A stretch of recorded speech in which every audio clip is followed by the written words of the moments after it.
Alrighty, I am live. Hello, hello. How's it going? Hello, Anik Shady. Hope you're doing well. Hope everybody's doing well. Anybody who's here this early. Alright. Nope, I have a cam. There we go. Alrighty. Let's see. That can sit there. That can sit there. Alright, I'm going to do a commission work day. So this is like the very early sketch, and now I still need to actually figure out the sketch for the thing. I'll probably do a lot more rambling and random, having the image sitting here without me doing anything on screen today, because I will be doing things like pulling up additional references or finding things. So there's probably going to be a lot. I don't know. This will probably be a little bit more of a chill stream, less rambles, but I am happy to go on tangents today and talk about anything. It doesn't have to be like super, focused or anything. In fact, hey, it's a subscribe. Numi Quist, thank you so much. Thank you so much for the sub. Also, is the mic and everything working? Let's see, mic's working. This is working. I think everything's working. But let me know if you can hear and see all the stuff. I think everything's working. But I feel like I'm missing something. But yeah, thank you so much for the 2 months. That is extremely generous. I appreciate it. We can hear and see. Nice. Yeah, I very much appreciate the subs. That means a lot. Thank you. Yeah, today is going to be a work day and a ramble day where I'm happy to... here, let me just open up another image. Not another image. What am I talking about?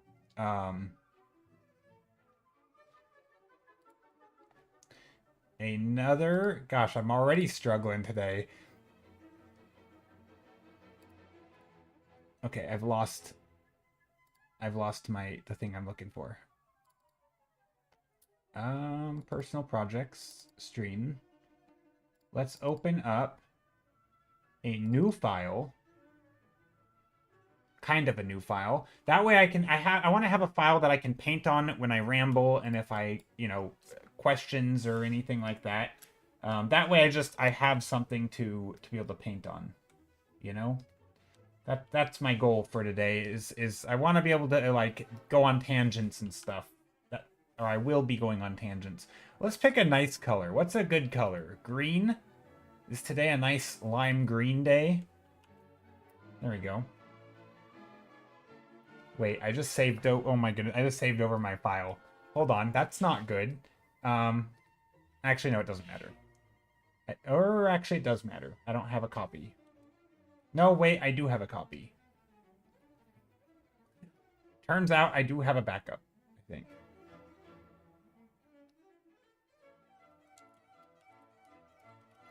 Seven, 8, 7. Okay, there we go. Now I have a file I can ramble on, and that'll be that. Wow, the commission you're working on. Yeah, so this. I'm a little bit behind. So yeah, it's a floating not a castle. It's a floating city. It's a moon. It's for like a D&D campaign. It's a moon folk city, and it's but yeah. This is the sketch, and I'm still kind of working on the sketch. Basically, everything I do today is gonna be sketching stuff out, but I have goals with it. I have a whole bunch of sketches and stuff that I have done earlier as well, but we picked more or less this one, but with some of the scale stuff of like that. But anyway, these are all very, very, very loose, and my goal is just to get a little bit more further along. What am I doing? I don't know. That wasn't good. So yeah, this is the commission. It's going to be a pretty chill day. It's going to be a pretty chill day. I was a little bit hesitant to work on this on stream because it's not at the stage where I feel like I know exactly what I'm doing with it. And so I would typically want to take a lot of breaks and like again, go and find references, or if I need to work something out, I might rework a big part. And I don't, one of the things I don't like on stream is that if I do that, I might end up further back in the process than, or seemingly further back in the process, and it doesn't look as nice on screen. And so it's nice to be able to see a visual progress as the stream goes on. And that's not always the case with commission work. How different are your finished thumbnail sketches versus your commission products? I'd say quite a bit different. And also just the thumbnail process is different too. Because you're solving problems. Well, like when I do this stuff, right? Notice how similar these all are? I mean, kind of, sorta. Like you can see that these all, you know, right now the colors are all the same, right? They're all basically floating islands, and just the differences aren't that different, right? Some of them I did like, what if we're kind of looking downish at it, right? Or this one is more looking downward at it to where we can kind of see some land below, even though it doesn't really come through here, but that's fine because, you know, this was more for me kind of.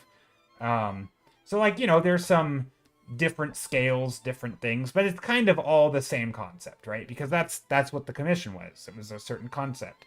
And so I'm trying to work out how to, or I still am, trying to work out like, okay, we want it to look large. I don't want it to look like one building, right? That's kind of some of my goals here. This is, you know, basically where we were saying, hey, this is starting to look good, you know? It's starting to look like a giant castle, or not giant castle, a giant, you know, floating city on like an island type thing. And then this is the one that we more or less decided to go with, except I still haven't worked out what the buildings look like. I don't like that all of this feels like it's on the same, it's all in the front. I want to push some things back, pull some things forward. So there's still stuff I have to do, like some, you know, shape design and shape hierarchy stuff on this to make it, you know, to get it to somewhere that we want it to be. So that's kind of what I'm going to do today, is just basically keep sketching on it. But as far as like how finished they are, it kind of depends. It kind of depends on what it is. It also kind of depends on like the scale. Partly because of, I guess, I mean, if I'm being honest, I would imagine partly it's because of like skill issues. But I think also part choice, where like, you know, if I'm painting something that is, so for example, this is not a commission piece. This is just the last thing that I posted on Instagram. This I would be happy with if it were just a commission. You know, if it was for something specific, it probably wouldn't look like this because this is kind of non-specific. But as far as a detail, I think it's okay. But I also worked on this extra on stream and off stream. So there's that. But I think something important to point out is that sometimes, hypothetically, if I were going to paint something like, I don't know, something that's close up, right? Why is it loading so long? Am I lagging? What is happening? Why can't Instagram... if I were to detail something like, I don't know, this is not a commission. This is not a detailed painting. But if I were to detail this painting, there's a different level of detail for, because it's like close up, right? I'm getting into materials. If I'm going to paint a book or something and it needs to look like a book, I have to give it the qualities to make it look like a book, right? And it's kind of close up, it's small, and there's going to be a different level of detail on this than there might be on something like this. And because in this image, oh crap, you can't see. Sorry. Okay, let me go back. So these two images that I'm showing are not commissions, right? These were just stream paintings, but because of the scale of the thing, of the focal point and where it is in the image, there's kind of a different level of quality that would probably need to be painted. Like, I would imagine this painting would have a lot more detail and polish, and it'd be more crisp. I don't know. Whereas this one, I can get away with blobby foreground characters because it's the background that's the focal point. And even that, because it's so far away, isn't going to be super pristine and, you know, perfect. Like, this image, I think, could be a lot more painterly than an image that is like, here's a bookshelf, right? And so it sort of depends on what I'm painting and what the focal point is. Or like what the, not even the focal point, like what the main point of the image is. An image like this, I think has, you know, to me, this would be a finished painting. I would be happy with calling this finished. But again, if there was a point to it, like if these buildings were used for something in particular, maybe I'd have to do more design on them to make them look like the thing that they're supposed to be. Because this was a personal project, and it, you know, it may not... I can kind of just do what I want. Whereas, like, let's see. Let's go back to, I don't know, I have an image that I'm looking for here. This was a long time ago. I mean, and again, every commission's different. I mean, if we go way back up here, this was a commission. These were commissions. And they're extremely loose. These are more loose than most of my stream paintings. Because, I mean, these are more like my stream thumbnails, not even the refined versions. But that's exactly what was commissioned, was loose sketches, just very sort of indicators of a mood. There's not a lot of detail. It's more of like, you know, just kind of a vibe in a way. So very, very loose. With maybe a few specifics. So like something like this is a commission, but it's going to be way more loose. Yeah, so it kind of depends. But in the one I'm doing now, I plan on rendering it as much as I can such that it doesn't look over-rendered. Something like this was also a commission, and this is, you know, again, focal point's kind of far away. It's kind of, you know, it's sort of loose. It was also 2 years ago. Was it really only 2 years ago? It feels like it was longer than that. Anyway. So yeah, it kind of depends on what I'm doing. I don't know. I think for this one, because it's an illustration and it's not for design. Like, I mean, there is a design to it, right? And so I do want to show some design. But mostly it's an illustration, which means I want it to tell the story or show the thing and communicate the thing that I want it to communicate, right? And if it were, you know, more about the design, maybe I would have to make it a little tighter, you know, really flesh out the design to, you know, whereas like I could probably make this a little, you know, I could go very painterly on it. I could put lots of soft edges and, you know, blurry effects if I wanted. If I think that is, you know, a pleasing thing to look at and still communicates the idea. So I feel like every image or every commission is a little different because the goals are different, right? So yeah, it's kind of one of those things where I feel like I know it when I see it, and there's a lot of choice of how much polish and I want to put on it. But I think in this case, it's going to be more about communicating sort of the scale. It's going to be communicating a little bit of design and like the fanciness of the place, because these are moonfolk and they're supposed to be kind of fancy, or maybe not regal. I don't know if that's the right word. And there's kind of a vibe to them, right? And so I want it to communicate all of that mood and that vibe. Vibe is not a very technical term, but that's okay. I don't know. Does that explain it? So the answer is definitely more polished than my end of stream paintings, but I think the main thing is that there's going to be more thoughtfulness on what it is I'm painting in the first place, right? Rather than just like, oh, I think a giant, you know, thing would look good over here. What if I put a giant dragon over here? That would look cool. Well, that isn't going to work in this commission, right? Because that's not the commission. Right? And so I don't have the freedom of just putting whatever I want in the image and being like, oh, this works and makes it look good. Right? So if I do run into the problem where I think I need something here, I'm going to have to find an actual solution to that problem that fits the prompt. I can't just add something because I think it's nice, right? Whereas I have a lot of liberty when I'm just painting stuff for myself. I can literally do whatever I want. So yeah, that's probably the biggest thing, which is what makes... Oh, my webcam's gone now. Dang it. Everything is breaking. No, that's okay. Yeah, we'll go with this one. So yeah, it's a lot of... And this is why it's hard, because like you've been here for quite a while. And other people have been here for quite a while, and I still think it's hard to communicate that the differences in process.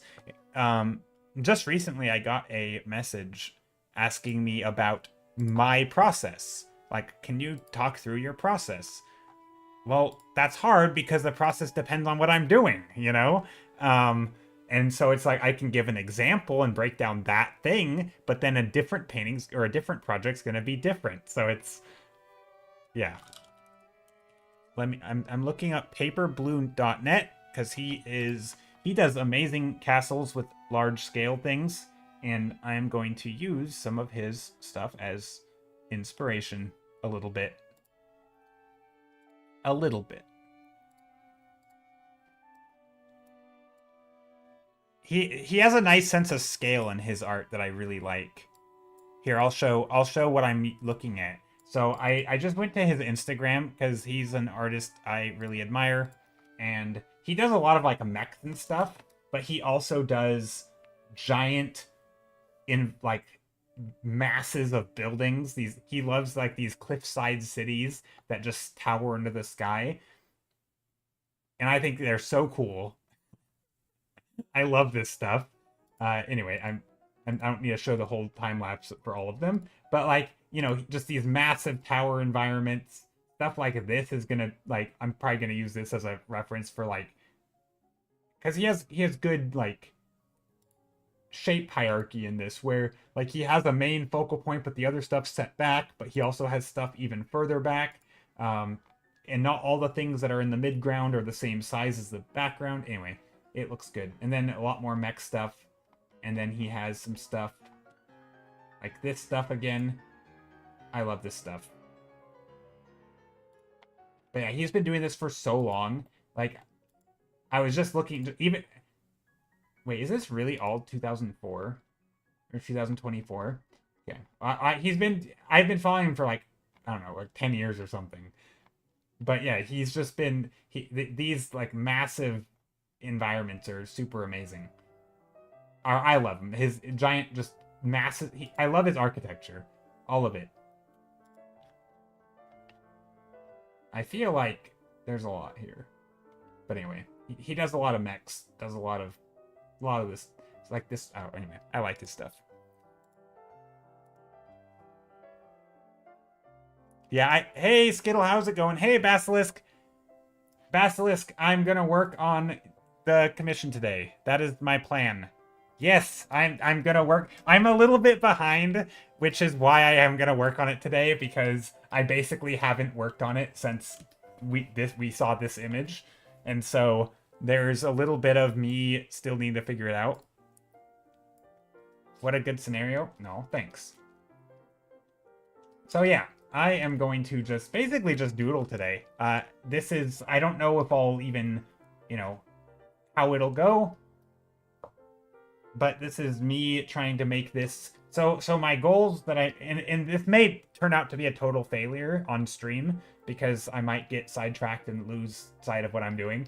But my goals for the time being will be to maintain a sense of sort of scale. So you can think of like, you know, I want this stuff to have perspective, right? I want to be looking up at it. I want stuff to feel large and grand and a multitude of buildings, and not just feel like one colossal fortress, because that's something that is very easy to happen, I feel like. So yeah.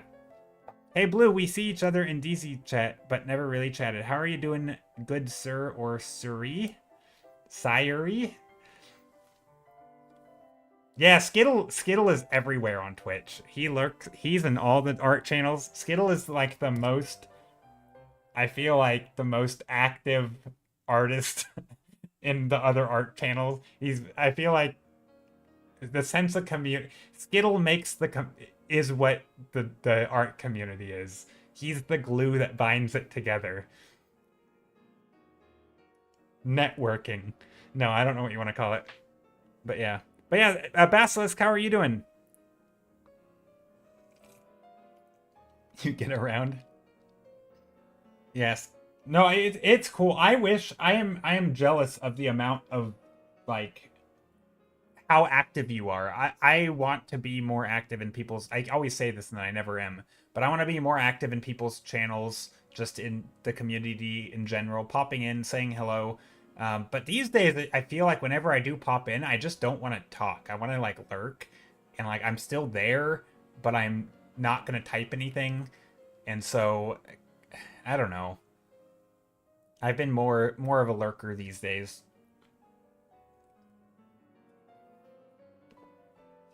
But yeah, commission day.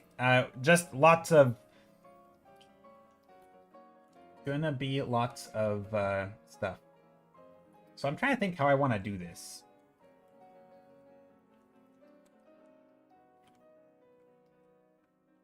I'm already feeling when I blow it up, it feels hard to paint on, you know? I don't know if that's a thing you guys experience.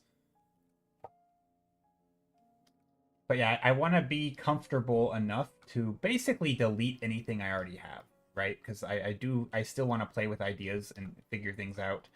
But I also want to make progress and get it done. So Tigra says, I remember a girl I once knew using streams just as background noise while she worked. A lot of people use them like that, and that's an awesome way to use streams. That's kind of what got me into Twitch, actually, is I used them as background noise.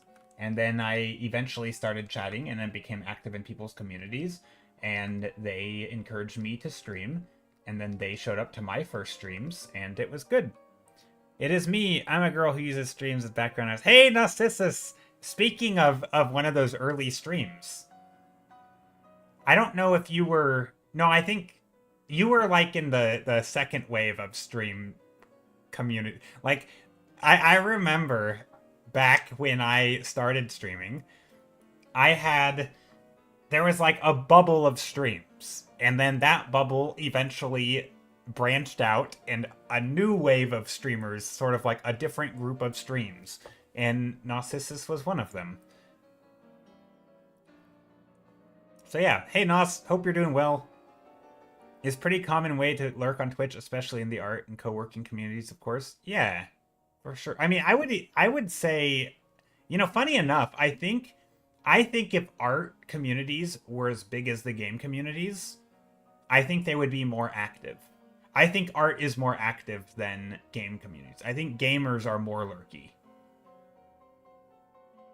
Now, there are some gaming streams that are not lurky at all. And obviously, when you get into the multiple thousands of viewers, it's going to just be a mess no matter what. Um, but art is very social. I mean, people aren't here to watch paint dry. Like, I mean, in some cases, literally. That was a bad joke. But, like, I mean, there's not always a lot happening on screens. The people who are here tend to be pretty engaged. Um, there are probably more entertaining things you can lurk in if you want. So yeah, I find art communities very engaging, or as far as like the chattiness of them. Now, obviously, there's variance. It's not all the same. It's funny how the art community webs out. It is. It's like I remember. Yeah, I could draw like a tree kind of. Okay, I've got to figure out how I want to do this though. A lot of it's just making these shapes more clear. So, for example, things like oh, this is weird. This is weird having this not in thumbnail size. You know what I'm gonna do? I'm gonna do something that might lag me, and might be a very stupid idea, but I'm doing it for to trick my brain. Um,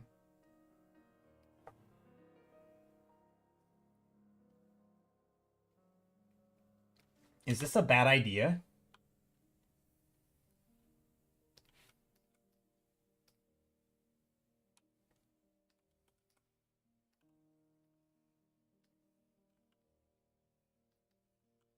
What if I do this?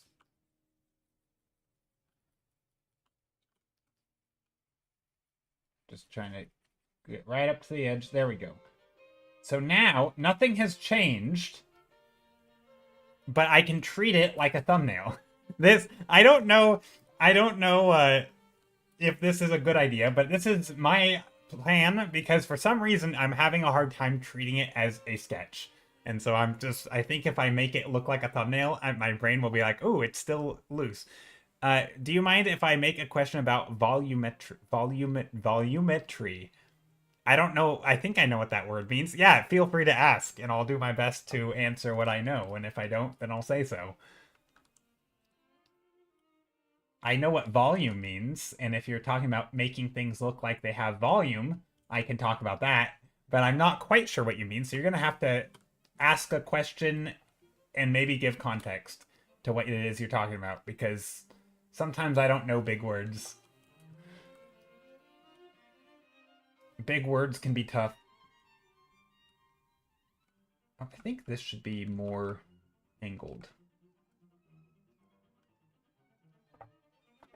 Can you answer a question about volumetry? What is volumetry usually composed of? I'm asking about the specific characters, so it creates good volumetry in a train. I don't know what that word means, I don't think. Oh, I gotta Google the word. Sorry. I feel like I probably am aware of the concept, but I'm not sure what your volumetric analysis. A measure of three-dimensional space.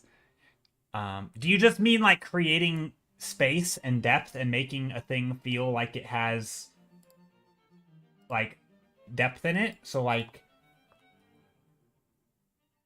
I mean, if you're talking about volume though, I assume you space and depth. Okay. So my spiel for that is basically that there's four main things to create volume.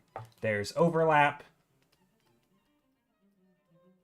overlapping shapes. That's an L, but you can't see that. Shapes. There's linear perspective, which kind of is a big topic, but that's the thing.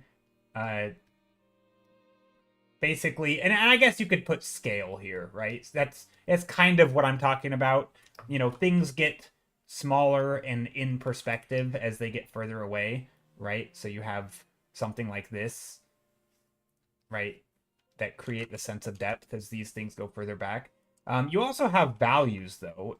Values, and in particular, atmosphere. So atmospheric. That's not how you spell it, but that's okay. And then you have like, I guess, form. So this is also perspective, but this is kind of, you know, lines that describe form. So if these were cylinders, it'd be that contours, things that specifically show the shape and the volume of something, right? So that would be another thing. But let's go through them, right? I feel like this one kind of depends on what it is you're painting. Characters are going to have a lot more of this, right? And environments depending on the scale. If you're doing some like super massive, you know, castle in the horizon, right? You might not have a lot of form. It might be very kind of flat, silhouette-y type stuff. So this one to me is kind of like not the least important of all of them, but those are like the things that I think about. I'm sure there's other ways to do it, and there's ways to talk about this. So like if we're talking about values, we could also talk about values of, I mean, there's even, if you combine them, there's even ones, right? Like textures. The size of texture has to do with, you know, the scaling that texture, and so you have shapes that get smaller. But also those textures are going to look differently as they go further back, right? But yeah, I think a big one of that is, so values, if I combine them, right? If I combine the overlapping shapes and values, right? This is where we get like the classic, well, actually linear, I'm going to put all of them together kind of except form. Let's do this. Right? So if I combine a bunch of these together, you get things like you know, your standard compositional sketches that are in grayscale, right? That's an example of overlapping shapes, right? We have our foreground, midground, background, right? So we could break up overlapping shapes into foreground, midground, background, foreground, midground, background, right? That you also have scale, so there's things in linear perspective, right? This would be like having trees that are small back here, right? And then having a tree up here that's very large or something. Let's try to make this not look terrible. Hold on.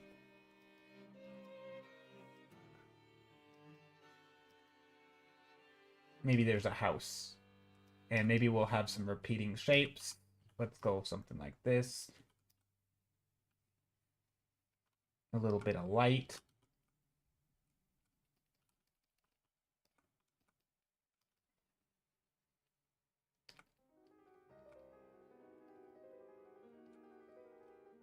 Maybe some trees. And then maybe some trees here too. Right? So something like this has, but like here's an example where it gets a little confusing because there's a tangent. And so because it doesn't look like it overlaps. But if I just make this shape overlap, it's like, okay, well now we can understand that like this is going behind it, right? If you were a character and you were walking behind this thing, maybe it even pops out over here.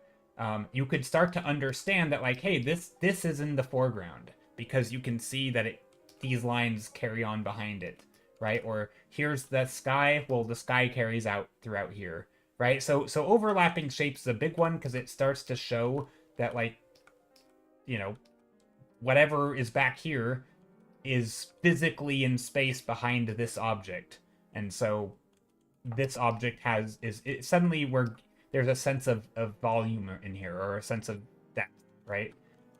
And then of course there's things like the last one, which is literally drawing contours around this stuff, right?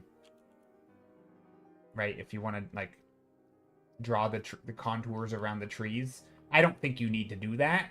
I think you can get a lot of depth without doing that. But you know, that has to do with more of details and shading and stuff. But I think in general, hey Escoria, how's it going? And Teddy's, hello. But those are like the main ways I think of adding depth. And of course, if you draw like a pattern on the ground, right? Now we're using perspective, right? You're using linear perspective. Sometimes you're also using overlapping shapes if you have a path and it goes into the midground, right? And so now you have that path is breaking and it's popping out over here, and then maybe it pops out over here. All the while you're still following perspective, right? Or if you wanted to add some little lakes or something in here, these lakes are going to follow perspective, right? Not only are they following scale, right? So they're getting larger as they get closer, but they're also flattening out towards the eye line, right? And so that's an aspect of perspective, right? Things flatten out as they get near the eye line. So suddenly we want to put some little lakes in here or puddles, and now they need to follow perspective, right? And so we have all of these things happening. We have overlapping shapes. You know, whenever I can, for example, if I want to make this a wheat field, I'm going to overlap this wheat with the shapes behind it. That way you know there's depth. All of these things help create depth.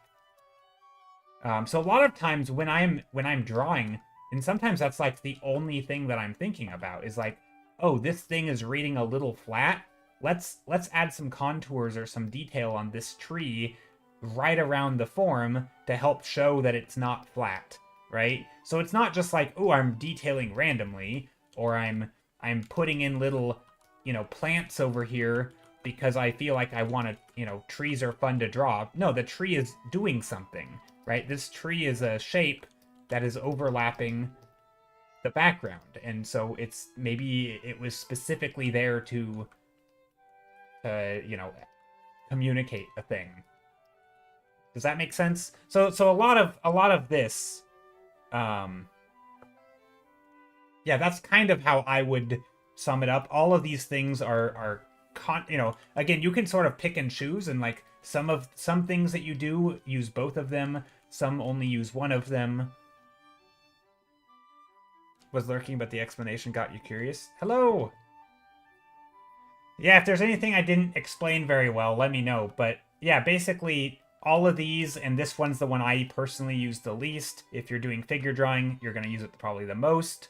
But for environments, I find that big shapes, using perspective with scale and you're using these things to create depth, right? Or if you don't have a foreground, sometimes, and now what a beautiful thumbnail, thanks. Yeah, this black and white thumbnail, it's not bad. I mean, it's a thing, but I think it hopefully has all the component parts that I was just talking about. And not every environment has this. Sometimes the thing that you're going to paint, for example, you won't be allowed to use overlapping shapes, which means you have a lot more emphasis on these three, right? And so sometimes you have to, this is where the real problem-solving stuff starts getting in, because like anyone who's been here for any amount of time has heard me say this many times, but if you were going to paint instead of a nice pleasant landscape in black and white, you were going to paint a very unpleasant concrete field that goes off into infinity, or just like a perfectly flat desert without texture, right? There's no texture, there's nothing there, it's just flatness forever. That's a really hard scene to paint with you don't get to use overlap. You may not have a lot of value change, right? There's hardly any perspective. I mean, there is, but you can't, there's no lines, there's no shapes getting smaller. Like, it's just flat. So like, how do you paint that, right? And that's where you have to start, oh, here's my image, right? This is the flat field going off into the distance, but I don't get to draw these lines because they aren't there. And it's not an easy scene to paint. And sometimes you have to start, stretching what you know about these sort of fundamentals of depth to show that. You might have to get creative. You might have to add things. So, for example, adding fog or atmosphere is always nice. Obviously, playing with texture. Like, it's still going to be super smooth, right? It's not going to be clear. But you could maybe, use some things like cracks in here in the foreground that kind of go into the distance to help show how far away things are. If you, sometimes concrete, for example, is, it has these squares in it and these tiles. So maybe you draw some of these tiles in here, like here's a square, and then here's a square, and then here's a square. But maybe you don't want to draw all of them, so you just hint at some of them, right? And most of these are going to fade off into the distance, right? And it's like, again, you have to really, you don't get much overlap or any overlap. You don't get much detail. It's hard. It's a hard scene to paint, right? It's going to look very digital if you just make it perfect. So it's, a lot of times you have to play with the imperfections. No. I want to get sidetracked today. That's my plan. My plan is to get sidetracked today. I'm not going to be making great progress on the commission on stream today. I'm just using it as like a waiting room to talk about other things. So yeah, something like this is not a super pleasant scene. Even then, even if you did it well, it still might be confusing. In fact, if you were to have a real life infinite concrete field, I think your brain would struggle to know what you're looking at, right? And so like this is never going to be a super easy thing to paint and have it look like what you want, because there's just so little information. And so the more information you can use, like this one, where you have all the information, right? You have every single tool at your disposal. Something like this, it becomes quite easy, right? So the more ways you can create depth, the better. That includes using overlapping shapes, linear perspective, scale, all that stuff. Values, show your form. Really, it's kind of only 3, but form, I feel like, instead, because I don't really consider all these fundamentals, right? It's a tiny part of shapes is overlapping, is them overlapping, right? So this is like a compositional thing, whereas, you know, perspective has many components, but scale is one of them, and showing form is another. Both of those contribute to depth, but something, not all aspects of perspective, I think, maybe it does. I mean, maybe just as all of perspective is depth. I don't know. And then you have, you know, values and specifically atmospheric perspective. You know, putting, not anything that has a change in values is going to show depth. Like a person standing in a black shirt and white pants isn't inherently going to have depth, even though they have different values. So specifically the atmospheric effect of things getting lighter and more, you know, if you look through a fog, things take on that color of the fog. So yeah, anyway, that's how what I tend to think about when I think about depth and how I add it.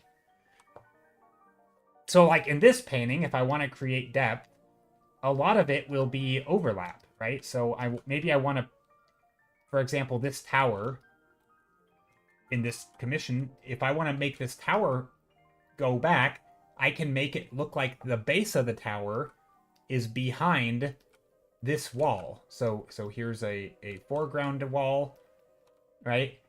All I have to do is make this wall look like it's a separate object from this by, you know, I can use values to push back the shapes.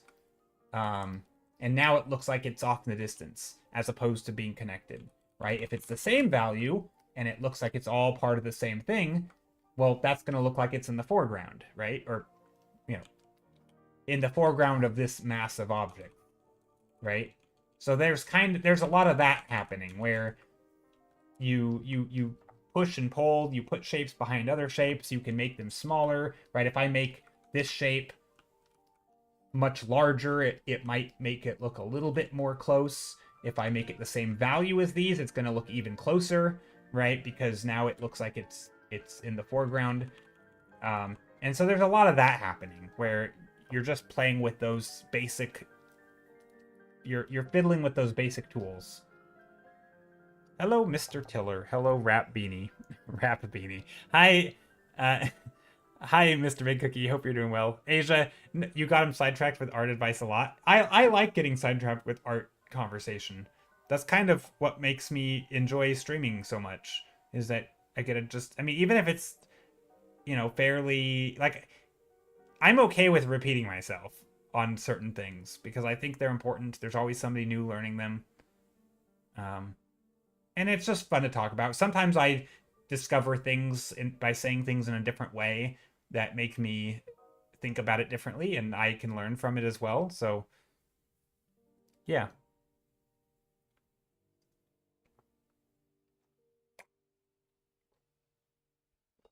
But yeah, I've actually never heard of the term volumetry. Volumetry? I don't think I'm saying that word right. I like it though. It makes me sound fancy.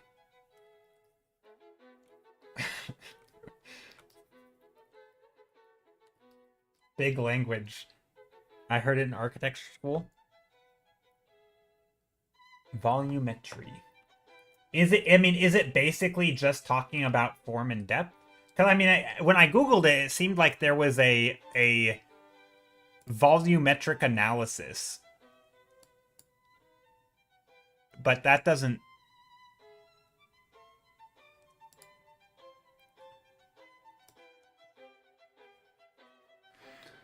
It seems to me it's more about measurement, like measurement of volumes. Like if you want to measure the space, like, which doesn't feel like at all what I'm doing, but I believe it's talking about. Yeah, I mean, yeah. Okay.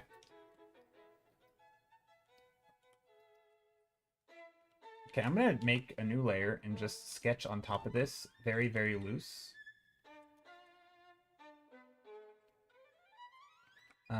I guess I'm kind of doing all of that right now as well, where I'm just trying to add the depth here and volume to things, and so I am just drawing, like here I'm outlining the form in perspective a little bit. Here I might, you know, maybe I want these left sides to be in light, so I'm adding a little bit of light to them, and then I'm gonna just very lightly paint horizontally over to show that there is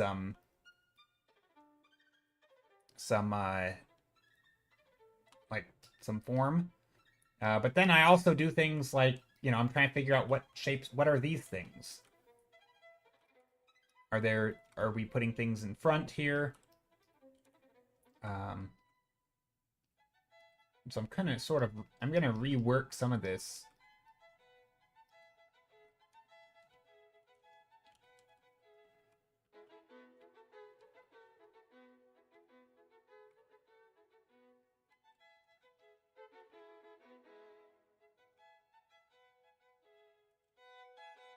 I like to be able to see structure and stuff, my guess at least. Yeah. I want to apply this knowledge into basic searching for human-made works and bot-made works. Ooh. I don't know if that's inherently a difference, though, between human art and AI art. Unless you're talking about understanding the space and how it's used. So, like, I think there isn't as a point to be made that... Well, actually, hold on. I think maybe I know what you're getting at here. There's definitely a point Feng Zhu has a video where he talks about this briefly, and he makes the example, like, imagine you're designing a fantasy city, and there it has a lock. So a lock being like, there's water, there's boats up here. Let's draw little boats. Here's how do you draw boats? Here's boats, right? So imagine you're drawing little boats. Here's boats. Boats have flags, right? So you have boats up here. There's a wall, and you want to let the water down, and then the water's going to flow out here, and then the boats are going to come down. You know, the gate will open up, so you'll have this, you know, a section. You'll have some sort of gate thing that's going to open up. The water will flow down, then the boats will come out, and then the boats are here, right? If you were to ask an AI or give it an image with like a water level and be like, I want the water to lower and then have the boats go down, like, it doesn't understand that water it has a volume, and it doesn't understand that, like, things are going to rise and fall, and if something goes up, then it, you know, the other thing is going to come down, and like, it doesn't understand that space and how this thing functions in real life. So if you were trying to design something, say for a game or a movie where you have this type of thing happening, it's not going to understand. It might be able to make one image that looks nice, but once you start trying to, you know, show the function of it, it's not going to work, right? And I think other examples, I mean, there's probably lots of them, but like,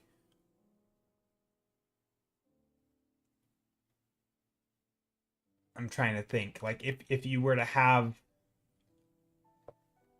I mean, really anything that's manipulating volumes and using, you know, sizes of things and moving them from one spot to another and making them fit, and like having parts fit together that aren't inherently together. So like, you know, imagine you wanted to design two halves of a robot and they're on tracks, you know, and there's some mechanism that'll push them together, and this half of the robot is over here, and it's gonna have a little sticky outy part, right?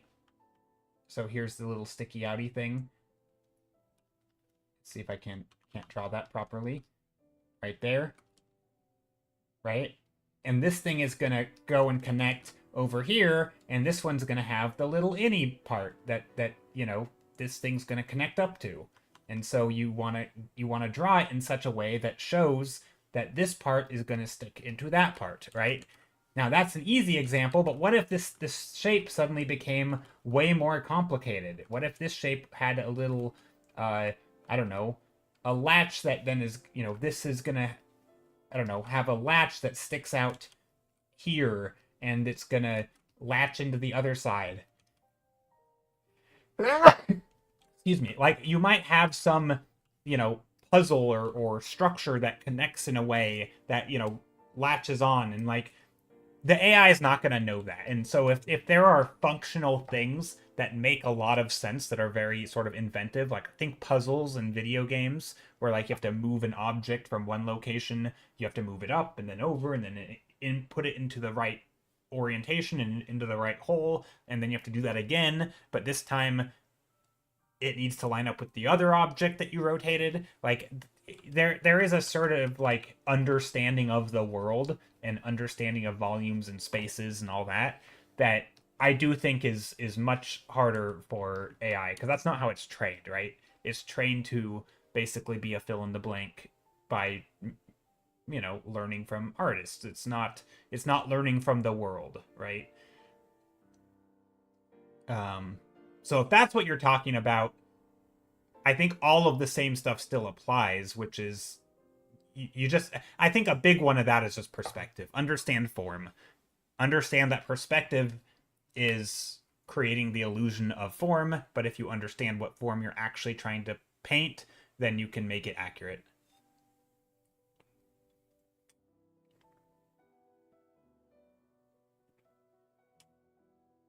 Yeah, okay, I see what you're saying.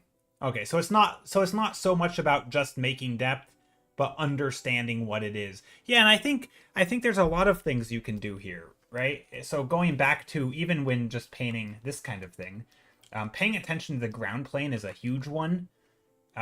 Knowing what the object is. So for example, this object, if this is a tree and you understand how large it is, well, that tells you what you can put in front of it on the ground, right? I can't, or let's show something different. Like if I want to paint a bunch of rocks, and I have one rock here, right? This is on the ground.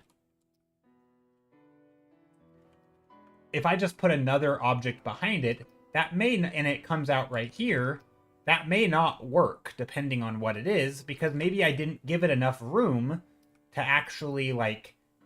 Because this object has a base, and this base is going to run into that one, right? These lines wouldn't work. So what I would need to do is make sure that this is sitting in space enough. Here, this is a dashed line. Hold on. Right? I need to make sure that this object back here is far enough away that in perspective it can actually have clearance of the object it's behind, right? Like I'm gonna need to understand what it is I'm painting so that I can make sure this imaginary line isn't running into this other imaginary line, right?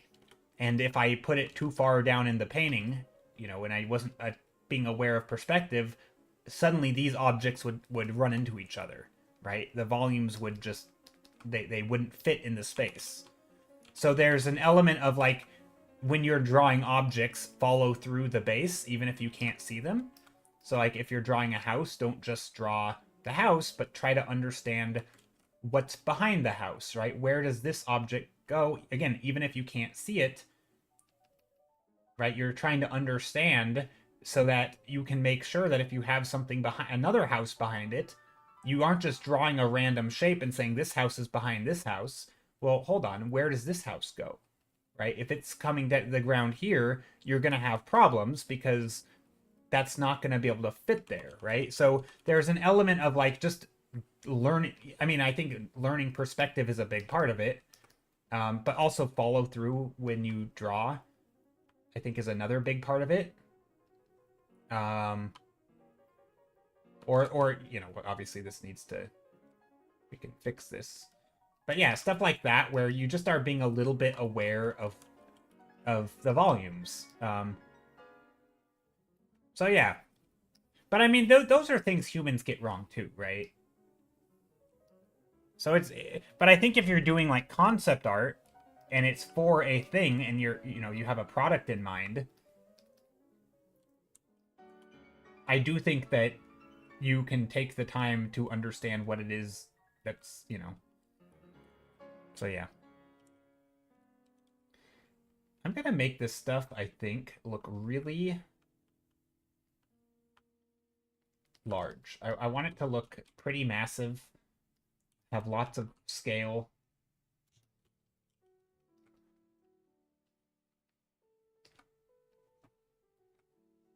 I'm gonna try to add a little bit of foreground stuff.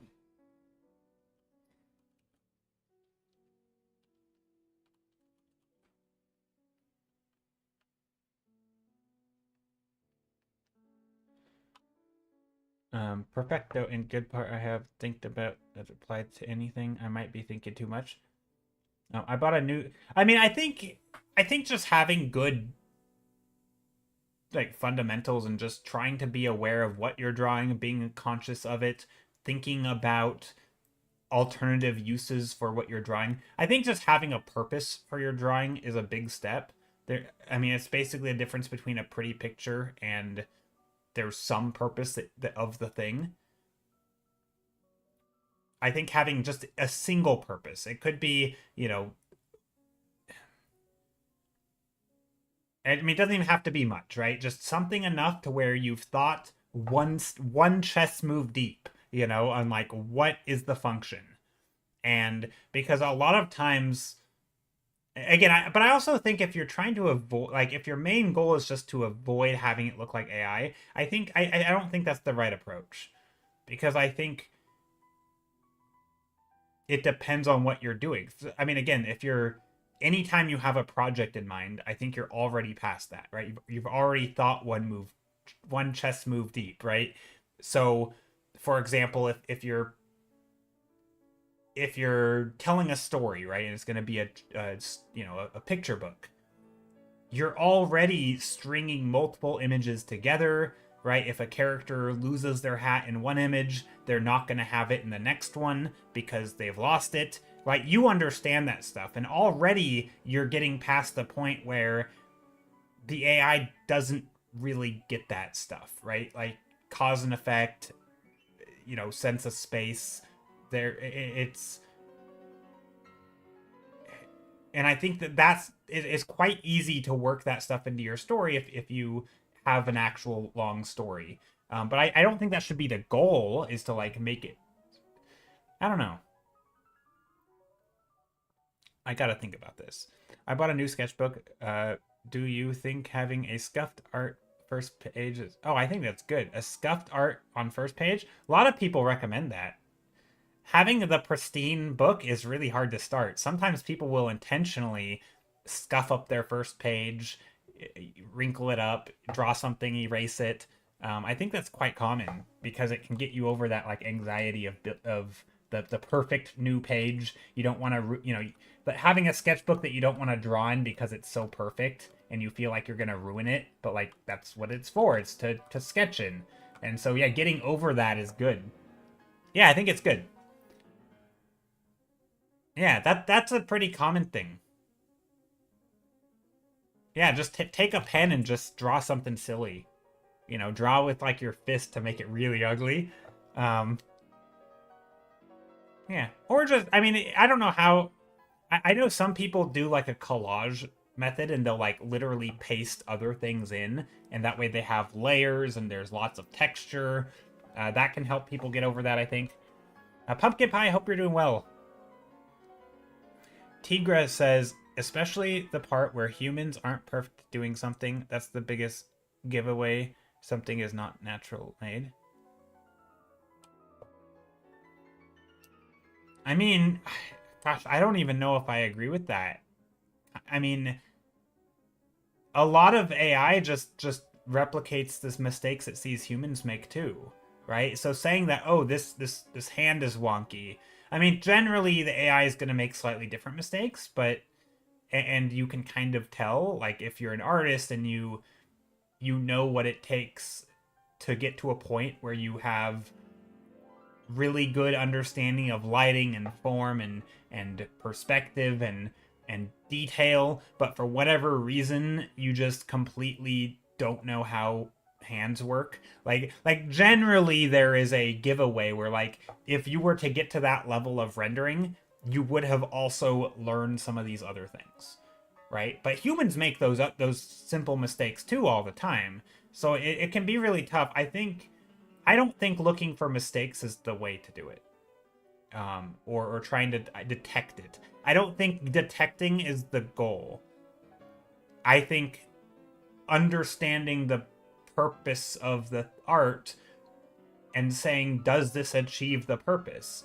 If it's just a standalone image without any context, I do not think you'll always be able to tell if it's AI made or human made. But I don't think that matters. I think I think once you have a goal, say this is a story of a character who learns and grows and does things, then I think you can say this is super poorly written and no human would write it like this because it's not doing its goal. I remember in when I was in university for architecture, I had a there was the super basic concept of, when artists say like, oh, I want you to push the idea, right? What does that mean? Because the AI is really bad at pushing the idea because it doesn't know which direction to push it in. And so my example, like when I was in university, we had to build this like not a mouse trap. It was a house. We had to build a house. It was a very small model house, but it was very artsy. It wasn't actually functional. It was purely design. It was a design class without function. They basically had us all pick some sort of motif. My motif was basically just like tubes. It was like tubes and pipes and think like like a bunch of commercial or industrial piping and stuff, right? Like just tubes basically stacked on top of each other, or like toilet paper rolls, right? Stuff like that. And so I remember I designed my little house. It was it was probably not didn't it, I think it was just square. It didn't have a roof. It was basically a box initially. My very early concept was a box. It had some pipes that kind of went through it and they bent and they'd stick out the top. So they would, they'd have these different things. Maybe some went all the way through. They went all the way through. Others went through here. And I remember my design was very simple, but it was kind of this house, and I think it had different like rooms, and I had divided them in a certain way. It wasn't very good. But I remember the very first like critique that I got was like, they're like, well, I want you to push that concept. I want you to fill the whole thing with tubes. Put big tubes, small tubes, fat tubes, large tubes, just put them everywhere, all different ways, every single angle, just smash them in there. And then you can start removing them to make the house or whatever that you want to build, right? Their idea of pushing was just take it to the extreme, right? And same thing is true in acting, right? There's real life, if I'm gonna walk up to someone and shake their hand, it might be a firm handshake, whatever. But if you're trying to view it from a stage 200 feet away, maybe you need to really push that emotion, that gesture, to really show that the hand is shaking the other hand, right? Because it might not be super clear what you're doing, because maybe the handshake isn't very gestural, right? And so animators will push the expressions to really make things, if you're nodding your head, you're doing big movements. You're not just, in real life, we can get the small subtleties. But if you're trying to communicate to an audience that's far away or very quickly, you have a split second to do it, right? You can exaggerate, you can push the concept and, big gestures and, that kind of thing. And so when you do that, you have to then ask yourself, like, what am I communicating, right? And then how do I push that concept? How do I make that message the strongest, right? AI can give you the message that you want, right? If you say write a speech on, or maybe not writing, AI is pretty good at writing. If you say, paint a picture of whatever, it just does something. It does the thing you told it to, but it doesn't know the direction, right? And when it does know the direction, it doesn't know how far to push it, right? It just doesn't understand that. And so I think that's the biggest thing, is sort of like designing for a purpose and then nailing the degree in which you're achieving that goal. It's not just like, oh, that's satisfactory, right? Because a lot of times what you end up seeing is, design me a Batmobile made out of wood, right? If you were to ask the AI that, it would probably give you something that looks like a Batmobile made out of wood. But the design of the Batmobile would be really basic. It wouldn't be pushed But what would be pushed would be the detail, it would be the colors, right? It does all this other stuff, but the actual point of the thing that you asked it to do is not pushed, right? They didn't achieve the goal to the best of their ability. Any basic designer would be able to make a better Batmobile out of wood, right?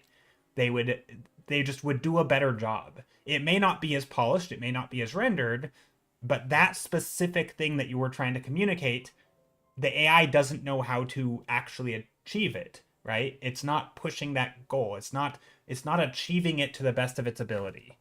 That to me is the biggest difference, because if you put them side by side, they both might look like beautiful images, right? The difference is if you know what the goal was, then you can tell which one is AI, right? That's the big. So for example, if you were trying to make a contest in which artists compete against an AI, all you'd have to do, in my opinion, if they were really good artists, right, is just tell the judges what the prompt was. Tell them what the goal of the painting was.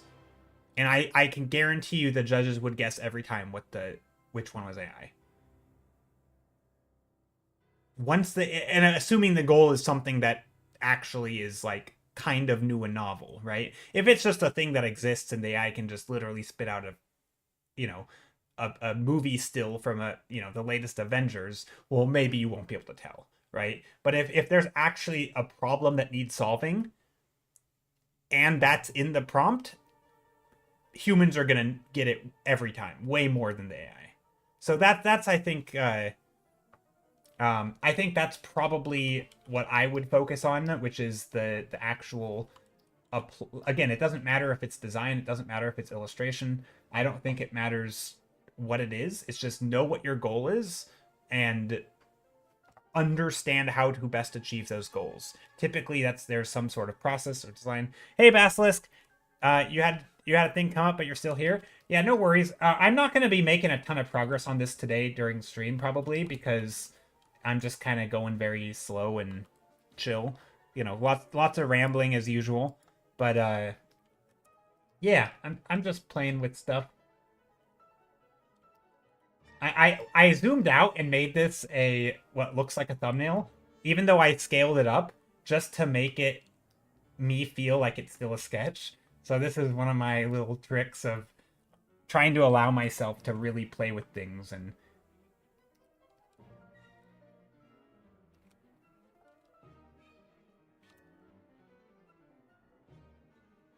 But yeah. It usually helps me. Oh, wait.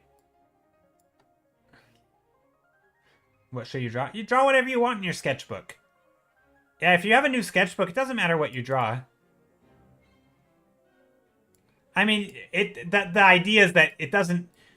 Don't not draw something because you think you're gonna mess it up. You're allowed to just draw whatever. You're also allowed to draw something nice in your first page. That's fine too.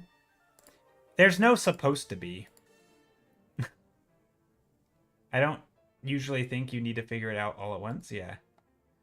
A lot of people, when they do sketchbooks, right, they'll just do like, I'm gonna draw a thing that's in front of me. So here's my light, and so they draw their light. My light looks, well, not like this because my shapes aren't looking good. I can't even get my shapes right. So here's a light. It's kind of like this. It has a thingy like this, and it has like a tubey thing that goes like this. Right? And this is the light part.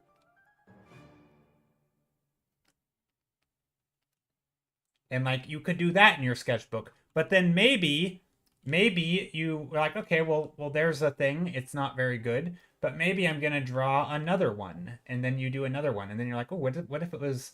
And then maybe you want to do a face right here, and so you put a face, and then like it again. That it doesn't have to look good. It just start. Yeah, or you could skip the first page, or you could intentionally spill ink on it. You could title your first page. You could be like, first page, and then put stars and hearts and just like start doodling or whatever you want to draw. Maybe you draw a person being like, yay, and cheering.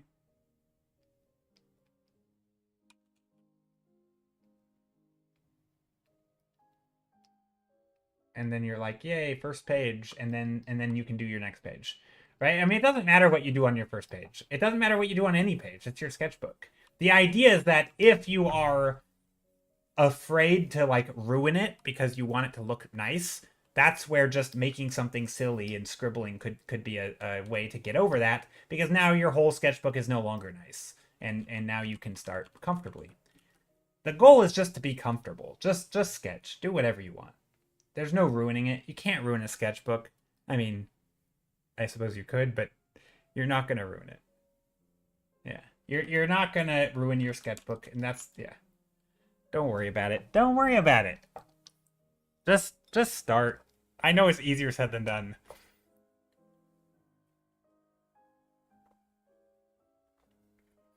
To me, sketchbooks are personal things where I try things out. They don't need to be good because it's not a product. Yeah. Exactly. Unless it is a product, in which case then you treat it like a project and you can sketch what the book is going to look like ahead of time. You could do like pre-sketch sketches, but again, there are a lot of product sketchbooks out there that people do as like the art itself. So like the art piece is the sketchbook. It's like a whole thing. There's a lot of people who do that, and I do think it's a little misleading. Not because the intentionally misleading. It's just I think people look at that and don't pay attention to the context or what they say, and so they just assume that that's a sketchbook that is the same as their sketchbook, and they're like, oh my god, theirs is so good. But really, yeah, it's very, I think it can be a little misleading.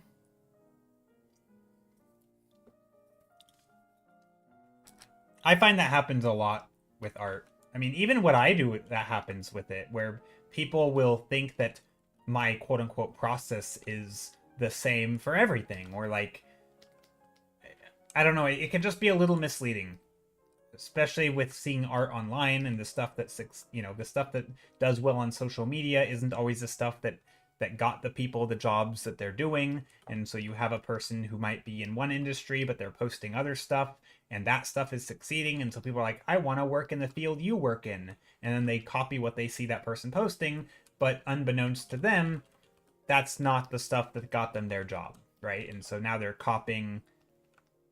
They basically have misled themselves because they didn't ask the question, is this real, right? Is this the thing? Is this an accurate representation of what I think it is? And oftentimes, if you don't ask that question, you're just gonna assume wrong. I mean, that's just like, I feel like nowadays that almost just boils down to basic social media literacy, which is to, treat everything as a lie. Nothing you see online is real. Um, yeah. Okay, let me find. Let me. Okay, I have way too many tabs open somehow.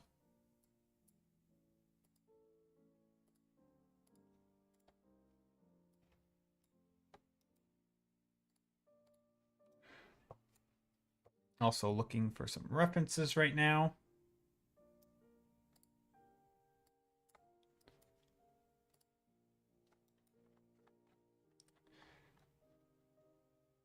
Hmm.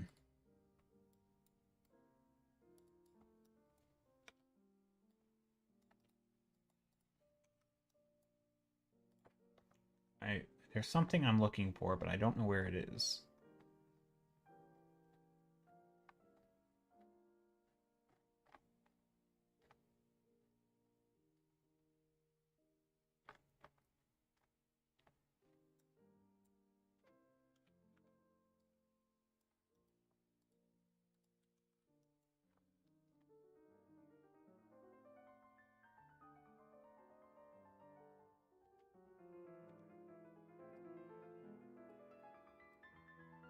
Ooh, I know what I want to do. Okay, I've found a reference, but I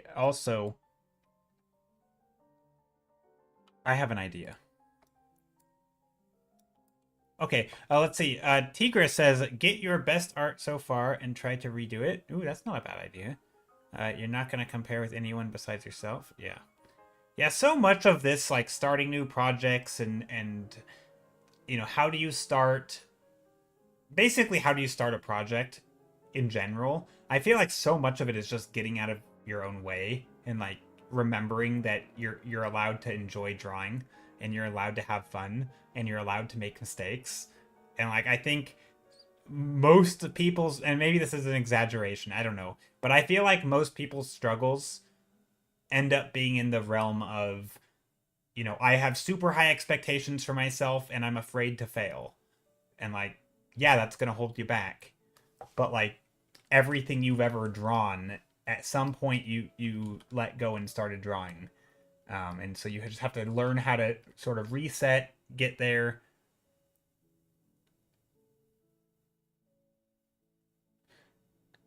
I will still think the old one would be better. I hate being a person who thinks too much. I mean, it probably will be better. That's fine. See, I think it's okay to think a lot about stuff, but you have to allow yourself to also think about the ways in which it will work, not just the bad stuff. I mean, for example, there's this. I'm repeating a lot of oldies today. Uh, there's the classic, you know, your graph of time and how good, right, something is. So, like, we're gonna write quality over here. Quality, right? So you have your quality and time graph. Let's make it smaller. Right? You've got quality, you've got time. And each piece of art, each dot on this graph is going to represent a new piece of art, right? And so when you start, you know, you're a beginner here, you're a 0. When you start, your quality is pretty bad, right? But maybe you get off to a pretty good start and you get a nice piece made. But then the next one sucks because it was a little lucky, you know. And you make some pieces and over time they get better. Sometimes you get like a really good piece and you're like, "Oh my gosh, that's the best thing I ever made." And then the very next piece is like garbage, right? It's just, and then you have a few lows and you have some highs, and like over time you're getting better, but you still have this wide range of things, right?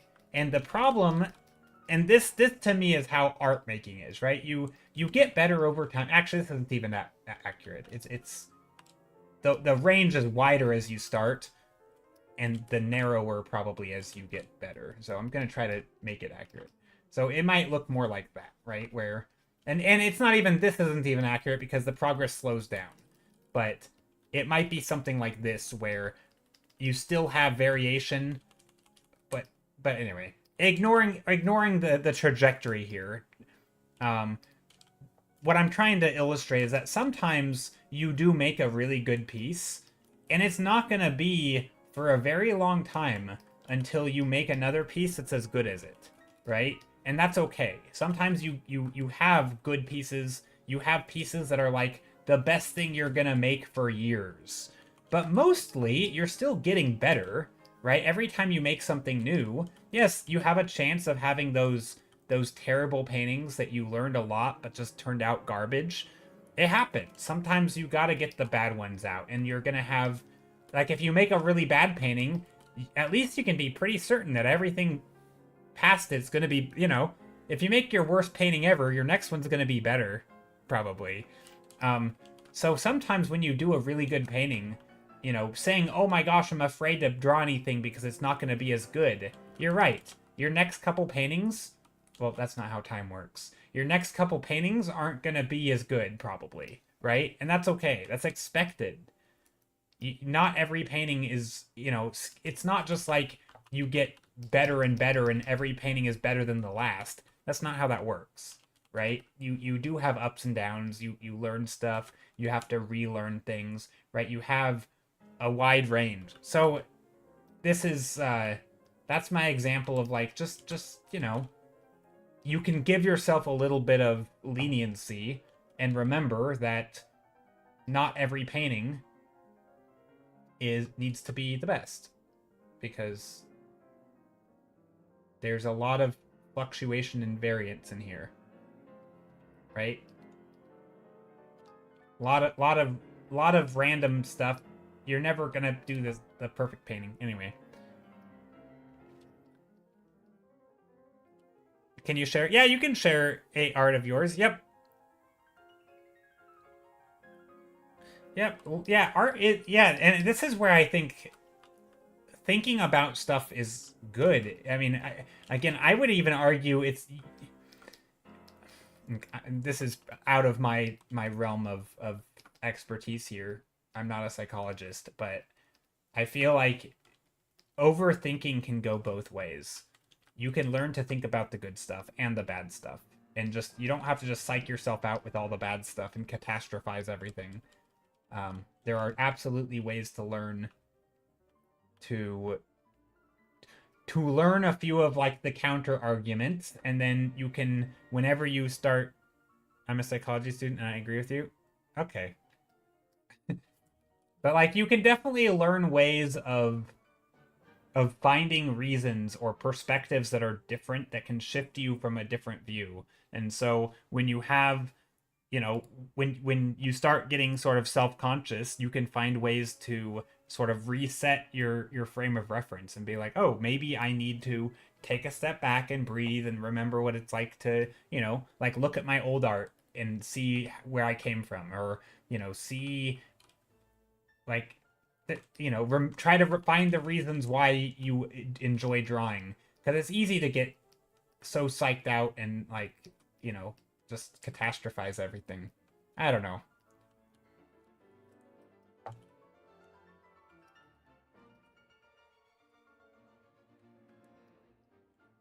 I don't like the shape of this stuff down here.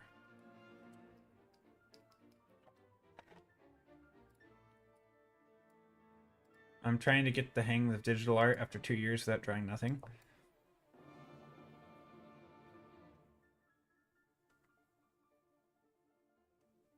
Overthinking is useful if you use it well. Yeah, I mean, I don't think it's inherently bad. It's hopefully, if you're thinking about a lot of things, you can gain something from it, which can be thinking about a lot of different potential perspectives, and again, one of those things, there's something that I, when I feel like whenever I overthink stuff, and I'm, you know, catastrophizing something, and I'm thinking, oh my gosh, you know, maybe it's a doctor's appointment, you know, oh my gosh, things are going to go wrong, and oh, I hate the doctors, you know, I always have to end up, you know, going back, and I need an appointment, and you know, I have to spend a bunch of money, so I'd rather just not go, right? So I'm like, in my head, I'm sort of making the problem worse and like convincing myself I shouldn't go. But then I can remember, like, well, hold on. Most of the times that I go, it's actually not bad at all. And also, if I didn't go, it's only going to be worse. And like, it's better to go now, and, you know, and prevent problems. Like, there's sort of the intellectual side where you can have all the stats and all the numbers telling you one thing, but then you're still trying to like freak yourself out about all these things that aren't actually as rooted in logic.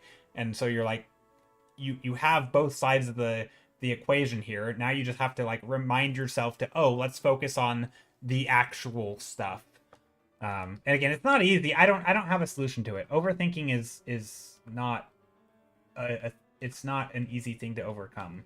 I don't think. I don't know. I'm no expert at it, or at not doing it.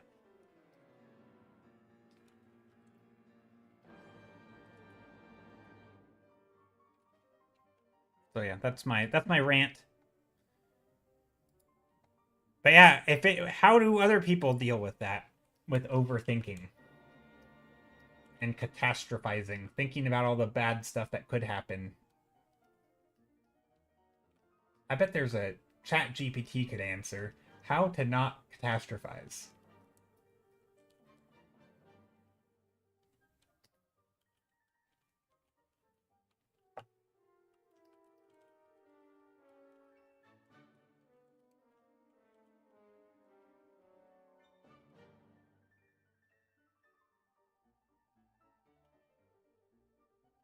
think one thing I want to do in this painting...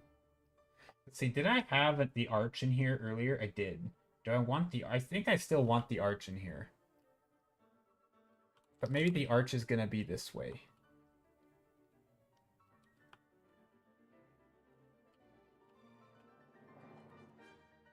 I try to think about useful stuff, so my overthinking is kind of like think about useful stuff. Think more. Yeah.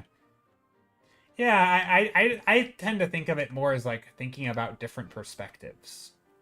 So it's not just dwelling on the same bad thing, but it's thinking about all the alternatives. Well, not all of them, but as many as I can. I don't know. It's not easy.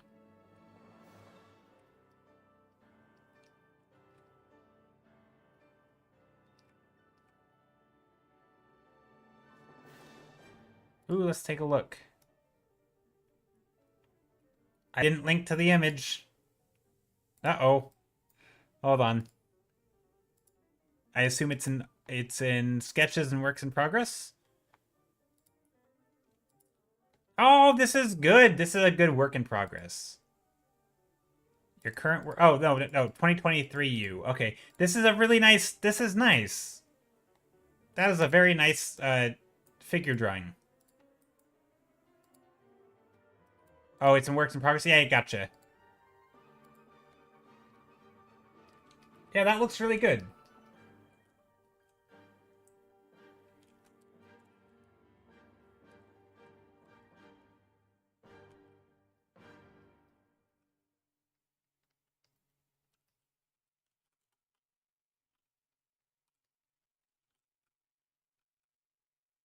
Gonna play around with silhouette here.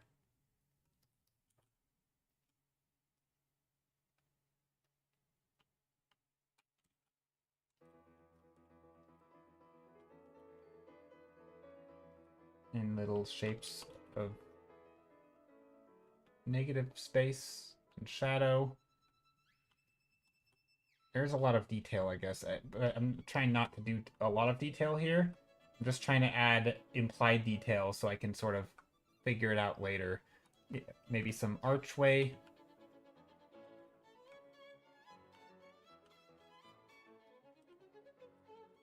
Again, I don't want it to look like a castle, right? That's not what I want.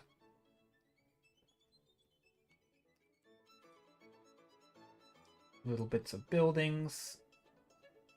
Some buildings are gonna have different types of roofs.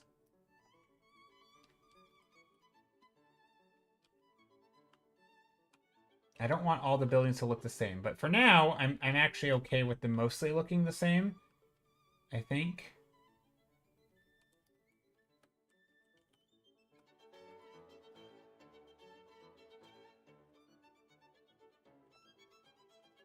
Probably play around with the flats of the buildings, the flat tops versus the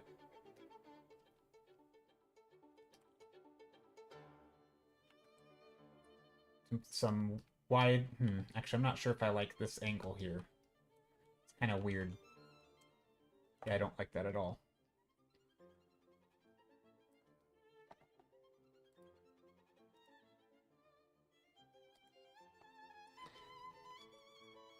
But yeah, this to me is just kind of like doodling, and this is somebody was talking about process and you know, sketches and stuff and your process, and this is actually something I think is good.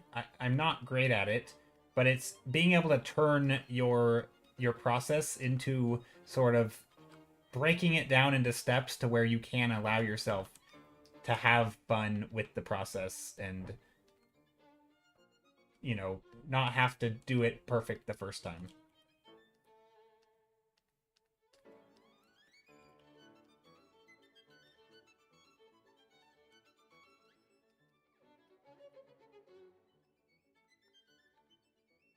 Should I just doodle? Let yourself doodle, and or maybe do. How about this? What if you doodle if you're struggling to like commit to it? You could doodle in pencil and then go over the top of it with pen.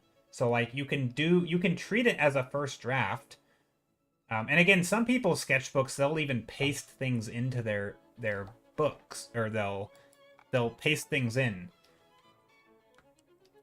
The only failure is failing to begin. Yeah, the only failure is not doing it. Agreed. That is the good words of wisdom. I'm just gonna put some other color in here. I've never done line art. Oh, I mean, you could try it. You don't have to. There's no rules. Nobody's judging you but yourself. Again, I know it's easier said than done, but just, yeah, try to go easy on yourself.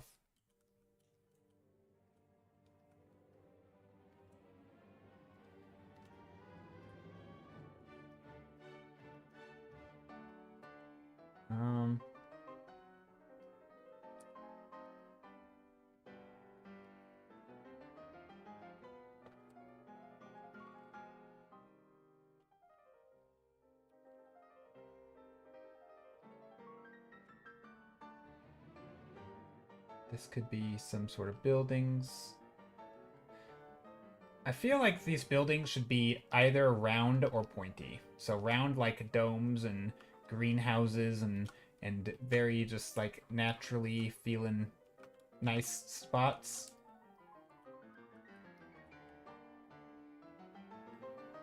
I don't know.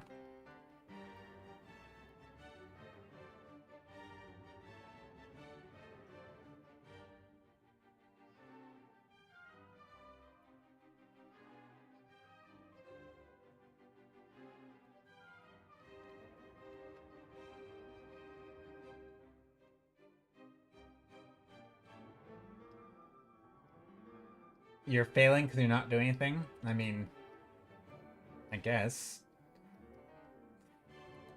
Maybe. But it's not an all or nothing thing. You'll do it. Art doesn't have to be that... And also, it's okay not to paint right now. Or it's okay not to draw. If you're not feeling like it, don't do it. Right? Unless you're like getting paid to do it and you're not doing it, in which case you're like failing a commitment. Like you're allowed to paint for fun, and you're allowed to do it as a hobby.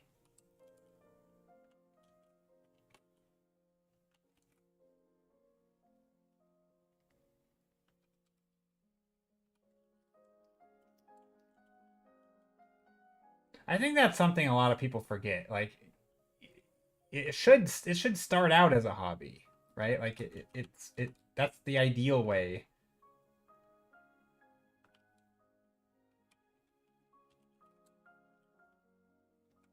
Or you know what I mean. Ideal as in it, in my opinion, it should start out for fun, and then only if you ever want to like take it further, then you're like, okay, now it's serious, it's go time. But like for starters, like it starts out for fun. It starts out as a hobby.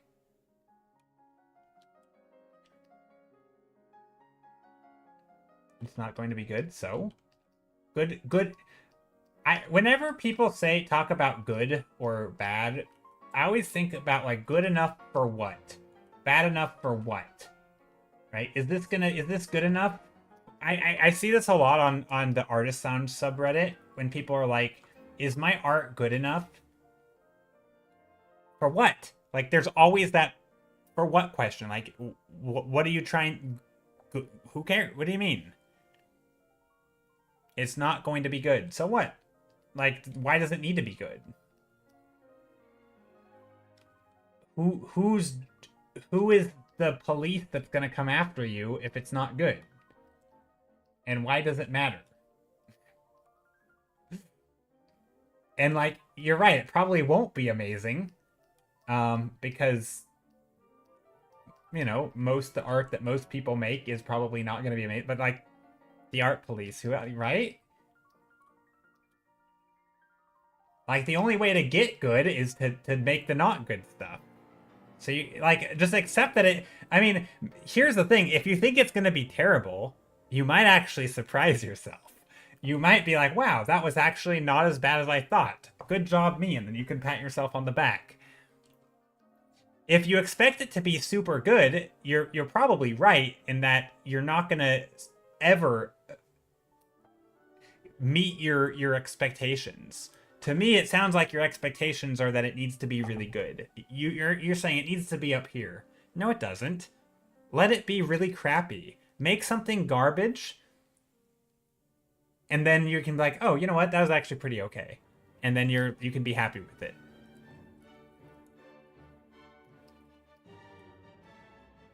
That's my advice. And again, this is where like letting yourself try to draw a whatever you like drawing, a pirate, but try to make it look like a toddler drew it. Like actively try to make a child's drawing. Can you do it? Maybe, but here's the thing, if you try it and you fail because you make it look not like a child, then it's a good drawing. And if you succeed at making it look like a child's drawing, congratulations, you've succeeded in making a children's drawing. So either way, you're a winner. That's my hack. Is you try to draw something that makes it look like a 2-year-old drew it. Because no matter what you do, you will succeed. You'll either succeed in making a child's drawing or succeed in making it better than a child. Either way, you're a winner. Does that work?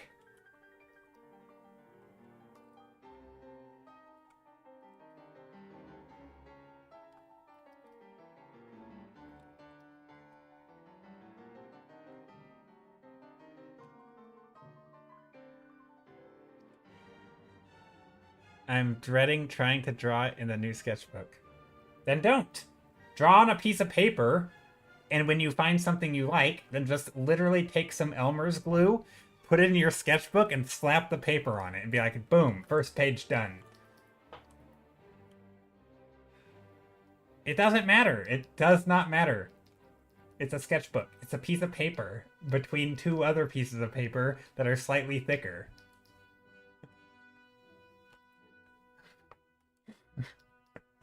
Yeah, no, I'm kind of joking, but in reality, it really doesn't matter. It is just a sketchbook. And I know you want it to be nice, and it probably will be. But it won't be if you never start. Give you something to scuff then. Draw a pirate. Draw a children's pirate. Something that looks like a kid drew it. A pirate with a pet frog.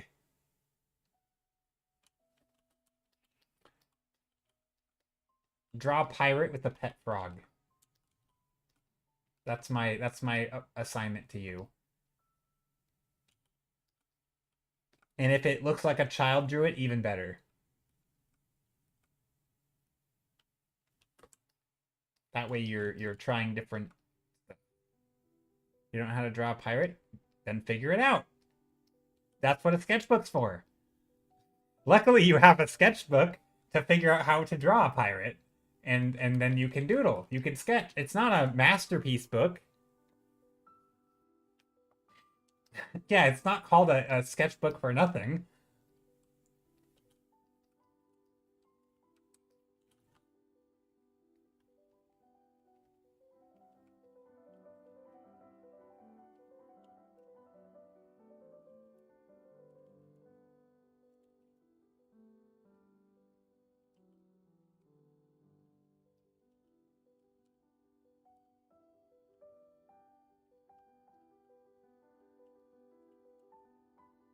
I don't want this to look like Pokies, but I do want it to look...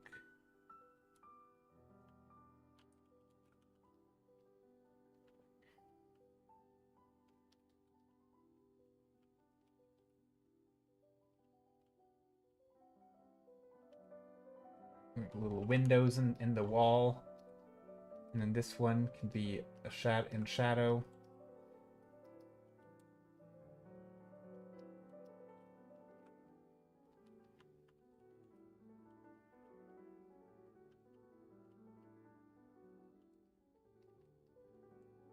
Yeah, I mean, maybe the wall is a bad idea. I think having a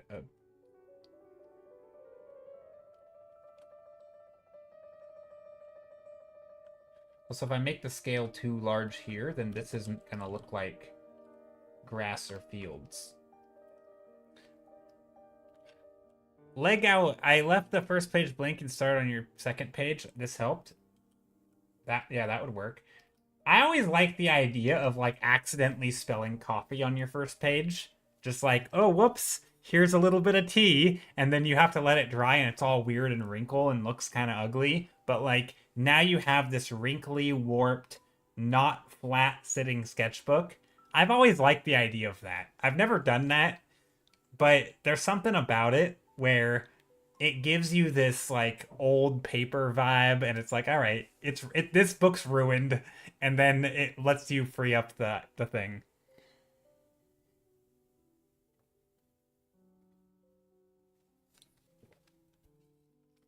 But I do get it. I get that it's not easy to draw in a sketchbook.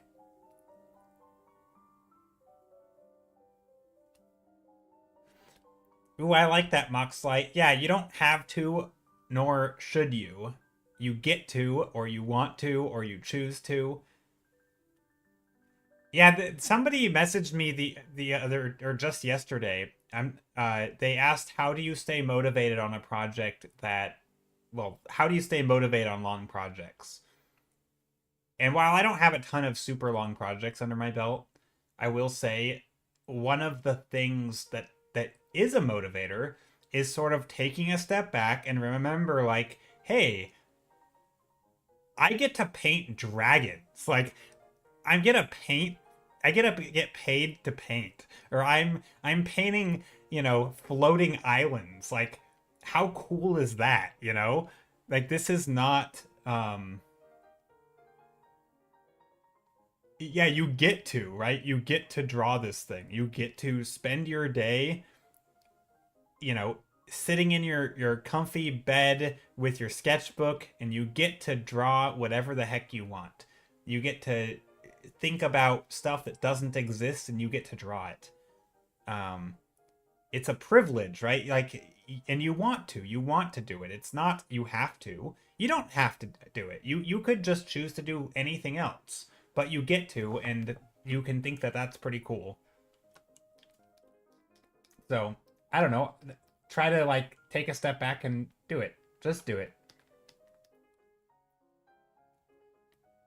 What motivated me? I mean, I will admit, deadlines do motivate. Money motivates. Other people motivate me, and you don't always have that. Sometimes you're your only source of motivation, and you do gotta like find a way to motivate yourself, even when nothing else is. And so I will say it is tough. It's not easy,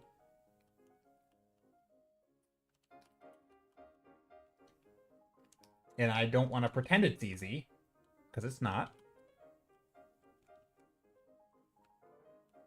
But it's also not as impossible as it might seem.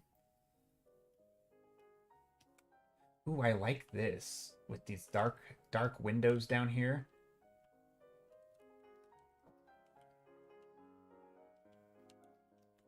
I think this gives it a nice airy feel. I think.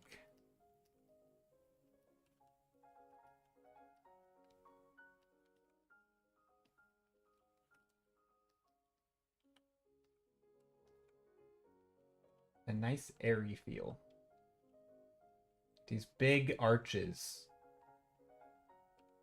make it feel like there's what motivates me most is being in constant fear of staying in the same place forever. Joking. I just aim to be the best I can.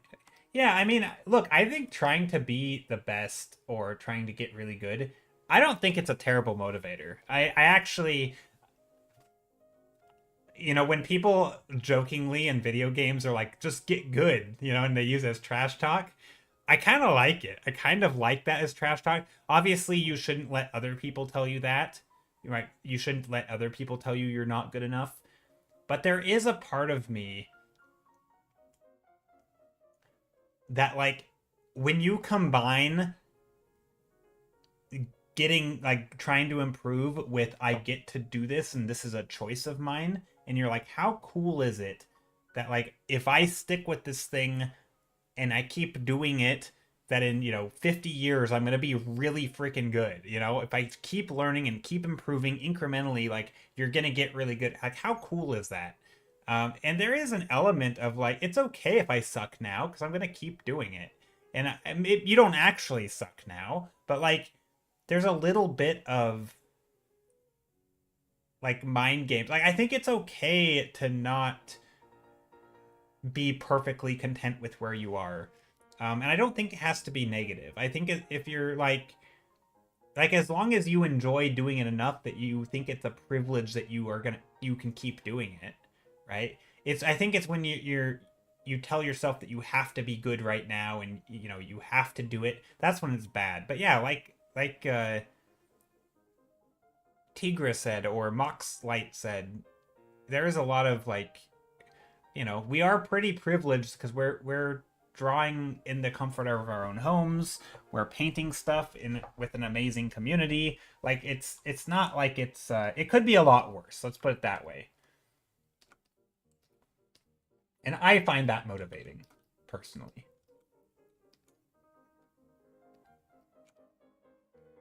And also maybe this is an American thing and I think there is a little bit of it, but there is sort of some pride in like doing a hard thing.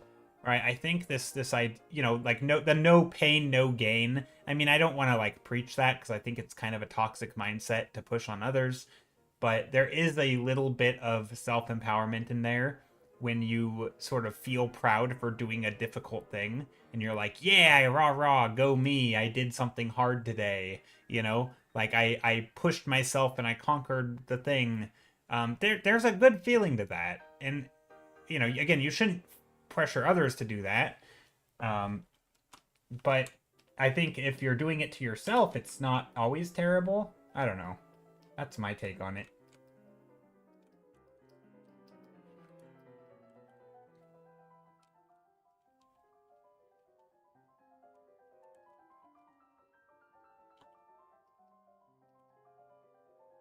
But yeah, for anybody coming in, what I'm working on a commission today. Just kind of very slowly painting on it. Just having fun, chilling, not getting a whole lot done, but it's just enough uh, to basically have made progress. And I think I am making progress. These are gonna be some houses or stacks of houses.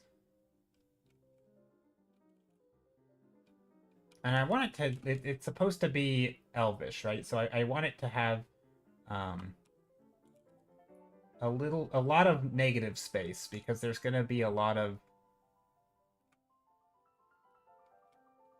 you know, Elvis, not sorry, not Elvish. It's not Elvish. It's Moonfolk, but it has a Elvish is not the right. Sorry, any Bastos is probably listening like what? That's not what you're painting. No, I apologize. This is not Elvish. It is Moonfolk, but it has like, you know, there's sort of a regalness to it or a fanciness to it. And I think that a lot of negative space I feel like works. A lot of shapy stuff.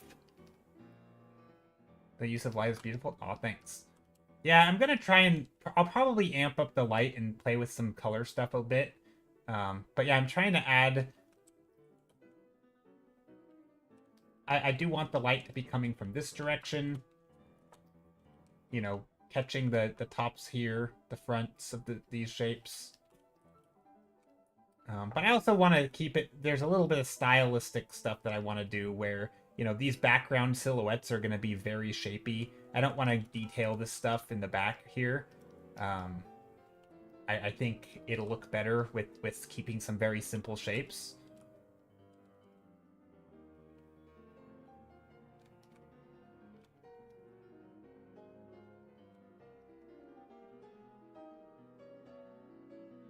Stuff like that, where it's all about the shapes and maybe little spires that stick up. This is a thing that Andreas Roca does a lot, and I've sort of fallen in love with it. You know, these little toppers for spires. He'll make them, but he puts gaps between them just to make these really nice silhouettes. I like it a lot.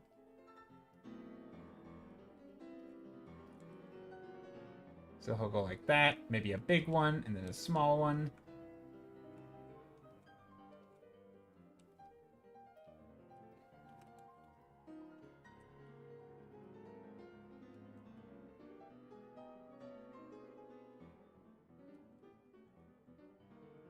Stuff like that.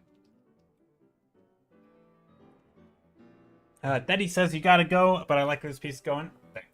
Yeah, I'm enjoying it. It's pretty chill, but I will say, it could be a, it's kind of just a working along stream. It's not a, yeah, probably not as exciting as as thumbnailing and stuff, but I mean, it kind of is a thumbnail. See, it's in a square, therefore it's a thumbnail.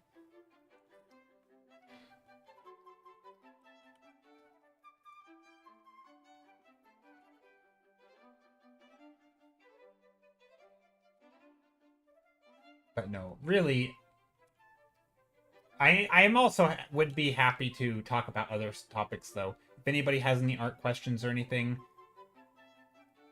I mean, I know we just talked about motivating ourselves or overthinking. It counts. Yep, it counts.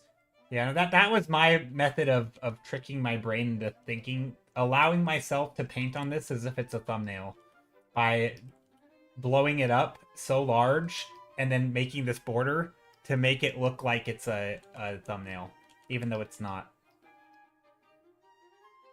You have a weird question? I like weird questions. Can't guarantee I can answer it.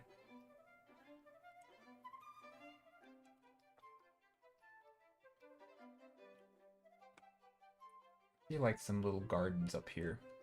But would you say that there's a feeling for drawing paints? Like there's a feeling for music? I don't even... Is there even a feeling? I mean... Yeah, I would say there is. Oh, but not necessarily...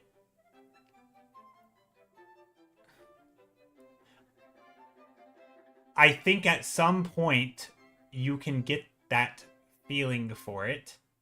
But I don't think you have to start with that feeling in order to do it. If that makes sense. Like, I mean, again, I think the language analogy is probably the best. Is there a feeling for speaking English or speaking your a foreign language? Like for me, German. Sure. Do I have it when I start the language? No, I'm garbage at it. But eventually, people, by all accounts, you get sort of in it, and eventually things start to click, and if you immerse yourself in it, you can eventually get that feeling where it's like, oh, I'm starting to get it, right? I'm starting to pick it up. It's coming easier now. I'm sort of, you start thinking in that language, or you start dreaming in that language, right? There's probably a point where all the parts just start moving together a lot easier. Is that the same thing as having that? Is what you mean by having a feeling for it?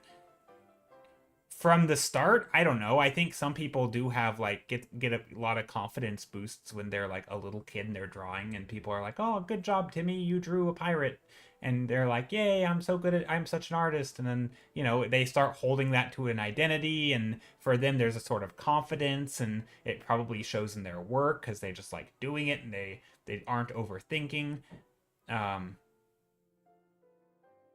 Oh, feeling for music, is it like really playing into the vibe? Oh yeah, no, I think there is. Oh, okay, I get what you're saying. You're not talking about like a knack. You're talking more like a rhythm where you're grooving with it. So like this painting is, I'm feeling it. I'm grooving with this painting kind of.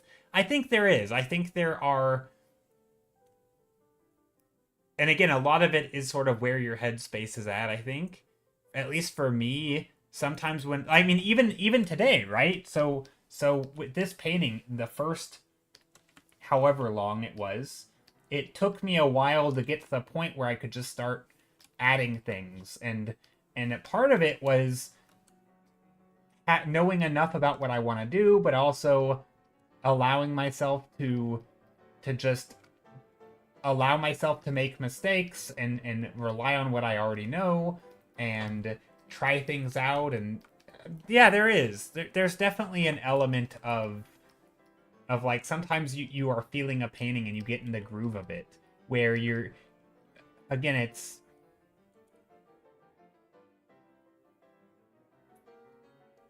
I mean, okay, so I'm going to just talk about other times that this happens that are a little bit easier to articulate. I mean, there are times where I'm feeling an audiobook, right? And other times I'm not. Sometimes I'm listening to a book on, an audio, and I just feel like I'm distracted. I feel like I'm thinking about other things. I'm not allowing myself to get immersed in the world, right? Maybe some days I'll maybe it's I'm tired and I can't focus, or maybe my brain is too active and I hear a word and I start daydreaming, and it's like I'm just not on the right wavelength to be doing that thing at that moment, right? And I think that happens with art, where some days you're just like, you put a line down and your brain is focused in that, and it starts to think in 3D, and you start to think in the right ways, and you're not distracting yourself. You're sort of getting in it. I mean, absolutely, that happens. I mean, there's days where we go on rants about world building and just sort of off the cuff, we start spitballing ideas, and pretty soon we're coming up with a concept. Other days, I sit down to paint and I'm like, I want to come up with something new, and I can't even figure it out. Sounds very much like the talking about the flow state. Yeah, very much. I mean, there's definitely a bit of that, right? You've got to sort of, part of it's environmental, and you've got to put yourself in a situation where you can focus, um, or not focus, whatever the task, whatever is best for the task. Um, I mean, warming up can get you into that stage where you're going through the routine motions of thinking about the right stuff, so that when it comes time to actually start problem solving, your brain is already sort of primed to be thinking about these things. And so you just sort of, yeah, it's much easier to sort of get into the flow state or get into the groove. Um, yeah, it definitely happens for art. And I think rhythm also is a big thing in this. Sometimes when painting, just keeping the momentum and just keep putting shapes on the page, keep on drawing. You make a mistake and you fix it without thinking too hard about it, and you just keep going. And I think that happens a lot, where, yeah, you just allow yourself to keep going. You're not, yeah, I don't quite know what it is.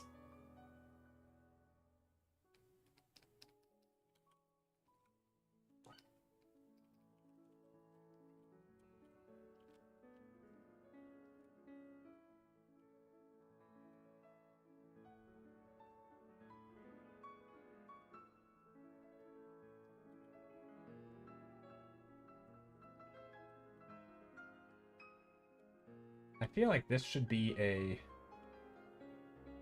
an octagon, right? Or should it be a square? No, it should be an octagon for sure. Although whenever I say that, it makes it sound like it's a wrestling arena. Into the octagon. But no, or a hexagon. That's the word I'm looking for. I think this should be a hexagon.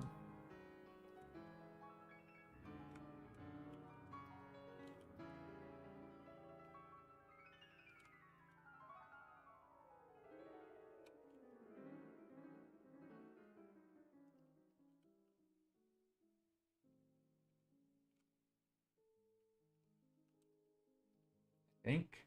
Maybe? I don't know. I was looking back into my remembrance of arts I made. I will head to DZ Kawa Senpai's stream. She will be happy knowing you taught me a lot today. Ah, yeah, say hello. Tell her I said hello. And yeah, thanks for popping in. Enjoy DZ Kawa's stream. She always has a good stream. We might end up rating her if we end stream today when she's live.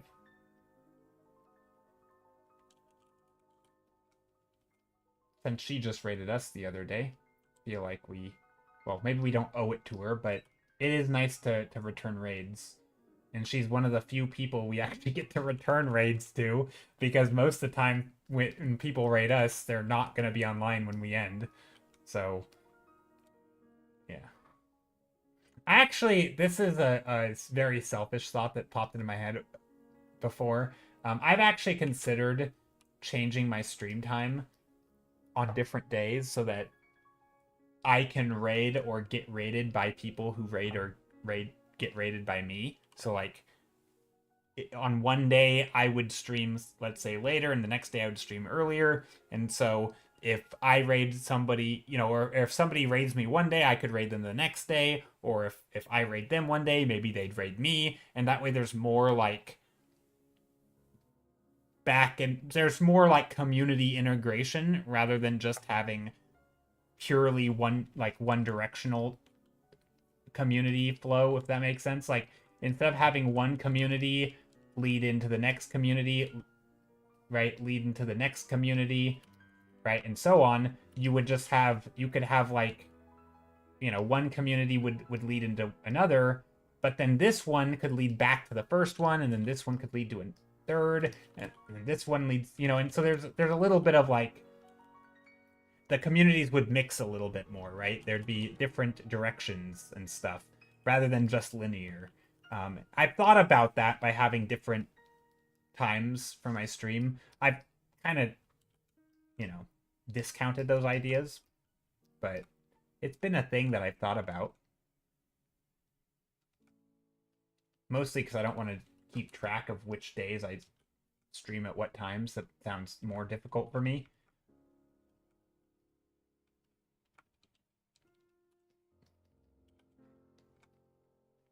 But yeah, I think I like where this is going. We'll see if Basilisk likes it.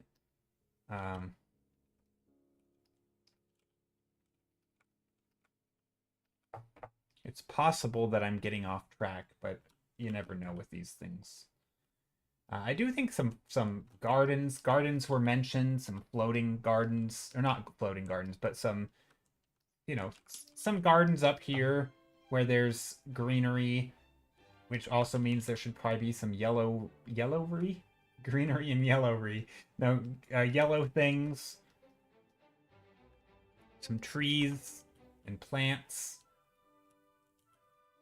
silhouetted. And again, a lot of this stuff is going to be pretty loose because, it's it is far away, or kind of far away.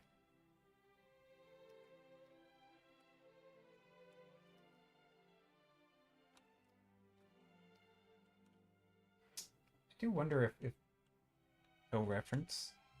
Let's take a look. Scuff page. Nice. I like it. Good scuff page. Scuff page with frogs. I like that you even titled it. That's great. See, and it actually looks good. It doesn't even look bad. That's what we like to see in our sketchbooks.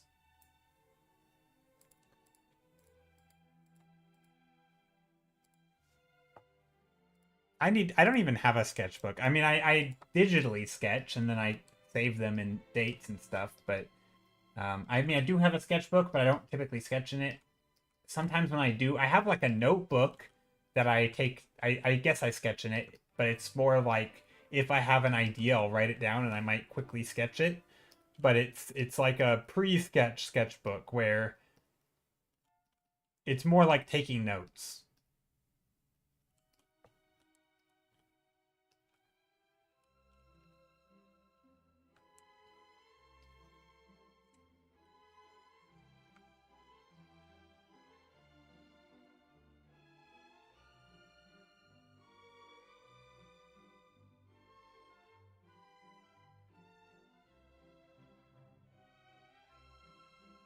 Like sometimes they're so scribbly. The ideas are in my sketchbook are so scribbly that I can't even tell what they are the next day.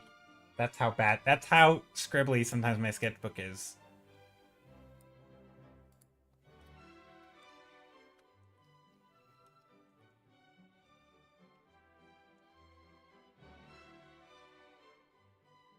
I draw capybaras lately, and any more scuffed capybara. I mean, yeah. I will say, I'm not entirely sure what the word scuffed means. Does that just mean like botched, like not great, sort of loose, sketchy, like ruined, maybe. I don't know. But yeah, no, I think it's fun to be like, this is the sketchbook for you know, kind of crummy drawings. Crazy, I think. Okay, crazy. Gotcha. Yeah. I will say, you know, there is something, because I don't know if you're someone who does this or not. I know I'm not, but some people have accused me of it.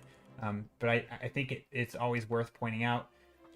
If, you know, you don't want to be like negative talking to, you know, your sort of negative self-talk where you're always calling all of your art terrible or scuffed or whatever. Like, I think there is a point where you can be like, hey, I'm actually pretty good.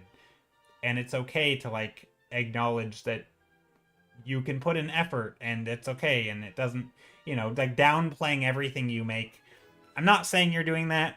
You might be totally fine and it might just be all in good fun, and it could even be healthy, I think, to sort of, you know, have like a call your art like silly doodles or whatever. I think that's fine. But you know, it could, I feel like, to some people end up being like contributing to sort of negative self-talk. I don't know. I'm obviously not someone to say if that is affecting you in that way or not, but could be something to be aware of.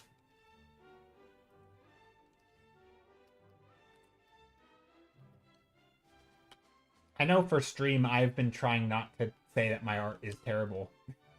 I used to say, like, oh, this is looking terrible. And not in, like, a way that I truly believed it, but other people would often call me out and say, hey, this, you know, your art's not bad. And, like, oh, well, no, I don't actually think it is, but it was kind of, I don't know. I think as long as you're not letting it, like, you're not actually believing it and you're not letting it get to you in that way, then I think you're okay.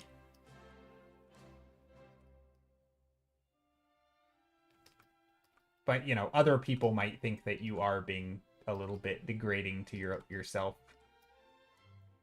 Which is why I've tried to stop doing that so much on stream, because obviously there's an audience, and when other people hear you degrading your own work, it can get a little bit, I don't know, it's not a very pleasant stream vibe to hear someone trash talk their work.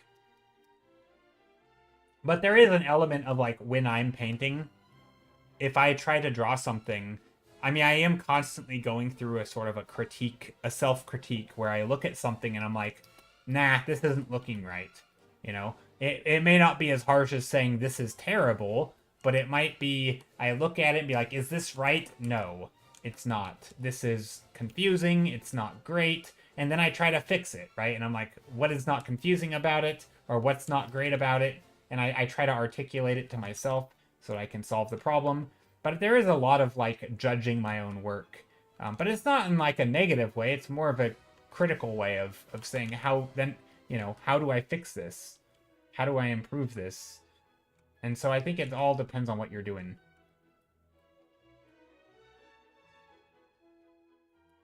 Also, these colors are not set in stone.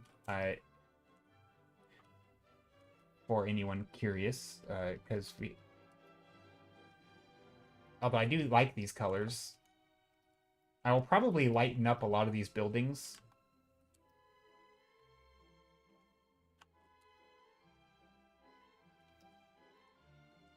Okay, we've got some issues over here. Gonna make a new layer.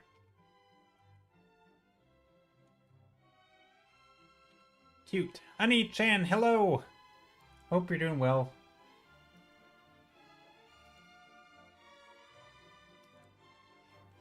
Okay, what is this? We've got these shapes here, which I actually like. It's like a little garden area, maybe.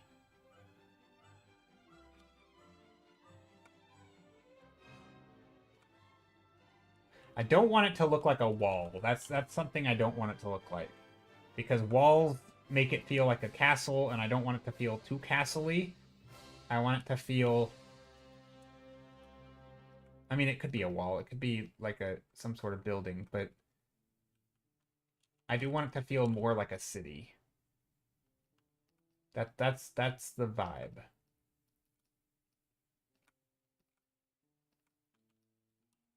Guess there could be stones over here.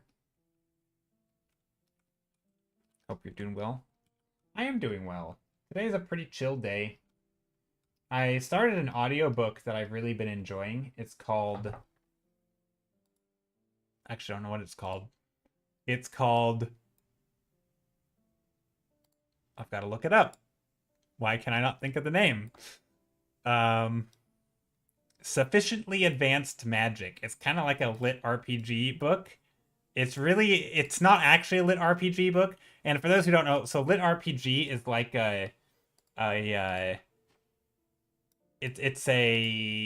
it's like a genre that's oftentimes based on like video games, and oftentimes it's sort of criticized for having some pretty not great writing, because it can rely a little bit too heavy on like character progression, or I think it's also sometimes called progression fantasy. But anyway, this is very much progression fantasy, but not technically lit RPG. But anyway, this is looking really cool. Oh, thank you, Sarah. I'm enjoying it. It's this is for a commission. It's a moon elf city. It's a floating city, and it's for a D&D setting. So it's sort of like the, visual aid. I'm enjoying it. Getting to dive into a little bit of, putting little blobs here and there for buildings, and I'm trying to, focus on silhouette and make everything look nice. I'm enjoying it. This is a fun painting.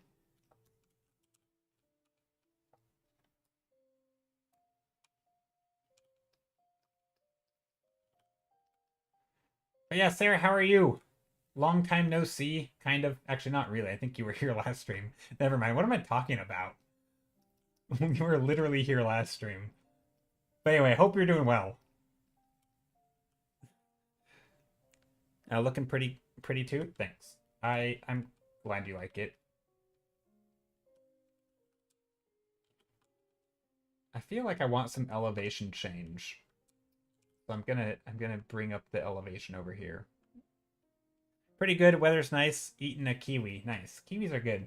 All right. Do you peel your kiwis before you eat them, or do you just eat them with the skin on? I gotta know. Because some people are they're very particular.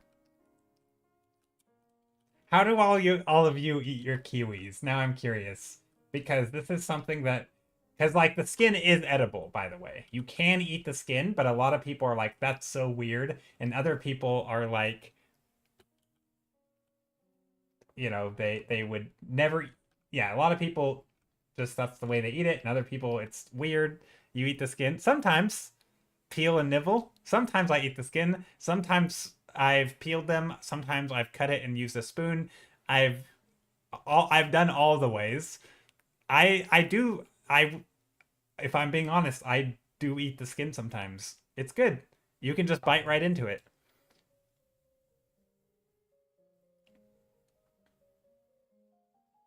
Yeah, you can eat the skin. It's completely healthy. Peeling it sounds hard. Yeah, it's not ideal. Sometimes I cut and spoon it out. Okay. Typically what I'll do, I think most of the time the I'll eat the skin, but I still cut off the ends because they have the two little end thingies on it that are very hard and not probably something to be eaten. So I cut off a little bit of the ends and then I just eat it. Isn't the skin a little bit? It's a little bit hairy. You can like take a knife or something and like basically shave it, and then it's less hairy. But no, it's not super hairy. The texture is not great. Yeah, it's not a great texture. Um, but yeah, it's totally edible. It's not. I don't know. It kind of depends. I don't know. I'm not picky about it though.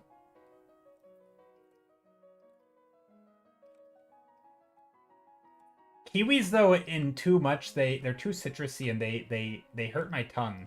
They give me like tingly sensation on my tongue. If I eat too many of them or eat them too much or too fast, or I don't know. Since it's edible, well, yeah, you might check to see what dogs can eat. I assume dogs would have no problem with citrus. And I don't think there's anything unique about kiwis that dogs couldn't eat, but I don't know. I wonder, would your dog like it? I wonder.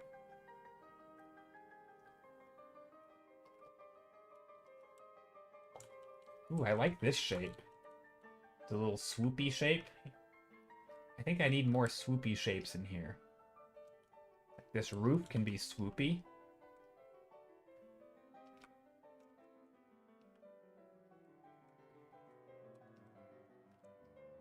Now, I had debated whether to make this like Japanese architectural, sort of, and we still could, and I'll have to ask Basilisk, but, you know, adding like the fins here and making it a little bit more Japanese in style, because the lore for the moon folk, a lot of it comes from Magic the Gathering from their Kamigawa set, and they did like well, you know, like floating Japanese style temples and stuff. Google says they can eat it, but they have sensitive stomachs. It may upset them. Okay.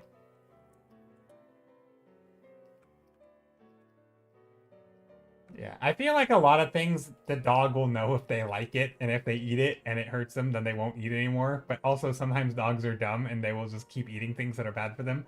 So you never really know.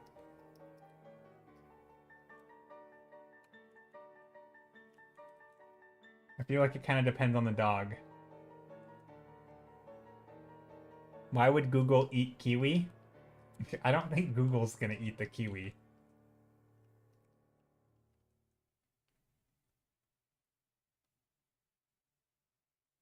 I think the only large category dogs can't eat is anything in the onion family. Okay, that's good to know.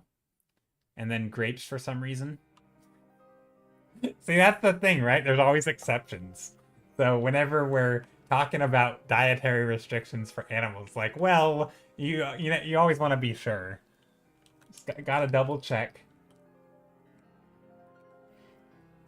You would think that they'd have some evolutionary reason that, like, they would find that flavor unfavorable if it's terrible for them.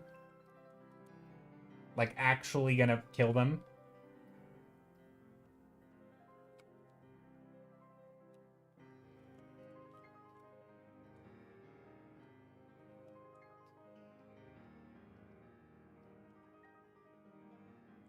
Chocolate too? Yeah, dogs, yeah, chocolate's not good for dogs. So I have this memory. I was not even a teenager. I was a kid, a little kid before teenage years. My neighbor had this like shark. We called it a shark shooter. I think that might have been what it was called. Let me Google it. It shot these like discs. I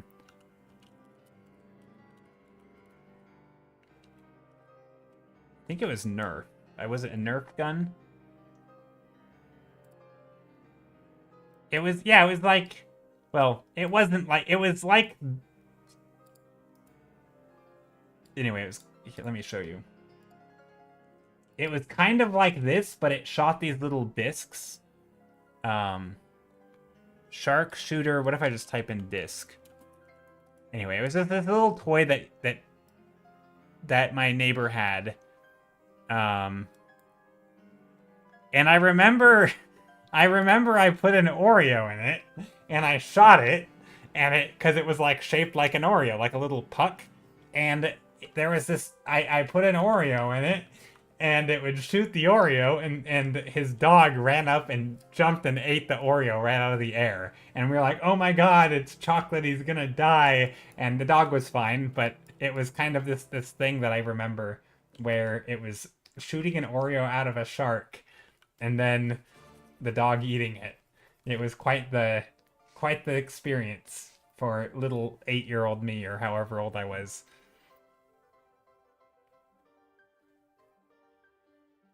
So yeah. Don't feed your dogs chocolate, but also in super tiny amounts, I'm sure they aren't going to die. But don't let them eat it anyway, because it's not good for them.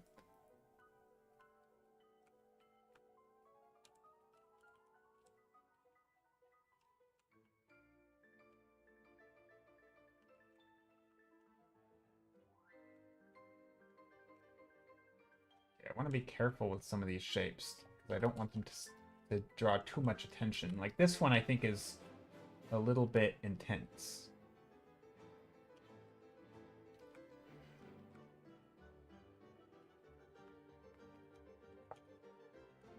I don't know if I like this shape.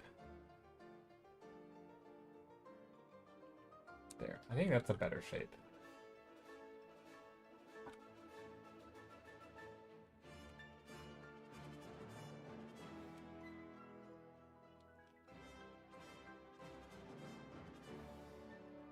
Okay. What else? We can do... This could be a giant stained glass window. That'd be cool. I feel like stained glass is totally something this civilization would have. Let me Google again just Moonfolk. Moonfolk. Just to show you guys. I think Tameo is a classic Moonfolk in Magic the Gathering. These aren't directly based on the Magic the Gathering Moonfolks, I don't think. So some of this is probably not the exact thing, but something like this. These are Moonfolk. They're like floaty creatures. I don't know if some of this stuff is fan art or not. This one might be fan art. But they are... No, that one looks like it's official Wizards. But yeah, they tend to have like floating cities behind them with lots of, stuff. Or, they live in these floating cities. They're very like, they're kind of like elves, but not really. And they can kind of float. These are based on like samurai though. But anyway, that's kind of the vibe. So but their buildings there's not a lot of building images and architecture. Oh, did OBS crash?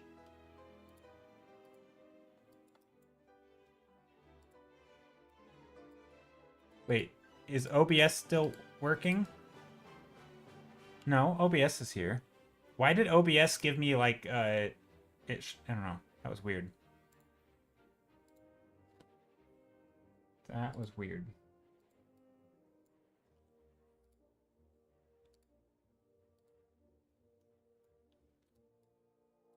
Oh wait, you guys can't see this. I was trying to show stuff on screen you couldn't see. But anyway, yeah, this is what Moonfolk look like, at least according to Magic the Gathering. But they are they're kind of like elves, and they have these. They're very floaty, but they're and they live in floating cities, and they're all about like fancy stuff and scholarly things, and but also they fight. I don't know. They're pretty cool. So I'm kind of trying, but this one I don't think is explicitly based on Japanese architecture, although the one in Magic the Gathering is. So I'm kind of just getting to do whatever with it, which is cool. But I do want to come up with maybe shapes or designs that are a little bit floaty in nature. They have maybe a little bit of maybe like round shapes or something. I don't know. There's lots of things we could do.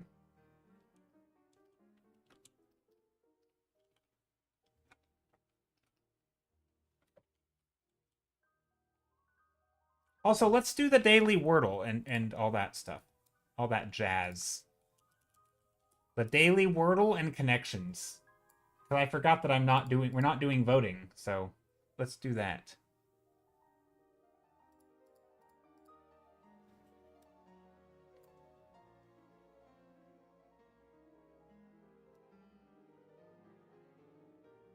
What a waste of a perfectly good Oreo. It was a waste of a perfectly good Oreo.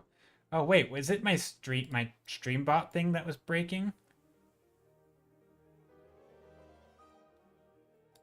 Wait, I think oh no, I've been missing chat.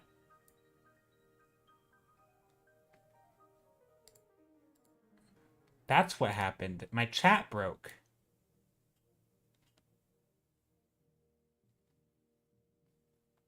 Oh my gosh, why did my chat just stop working?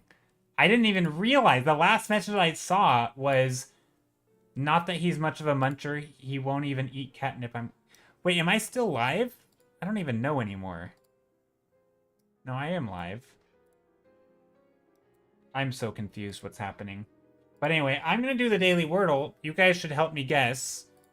Type something in chat if you're here.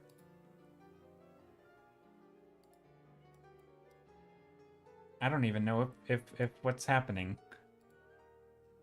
Test? Am I still... Wait. Am I still live? I'm asking you people. I don't even know. I'm very confused. Okay. I'm going to do let's alive for the first word. Yes. Okay. I'm going to do alive for the first word. Okay. There's an A not in the first position and an E in the last position. Okay, I have way too many windows open. I'm going to close stuff. Let's see. What can I close? I can close that window. Okay, any word guesses? We have no, we can't do algae. It's gonna be something like, it can't be place, it could be chase. It's gonna be just a stupid word like that. I feel like we're gonna be in a trap here where it's gonna be like I don't know. We could do chase, but that's pretty. What about phase? I like phase better. I mean, it's not better. Chase is a better word, but phase is more unique, and chase almost certainly has been the answer before. I like phase. Okay, it's not that. Say...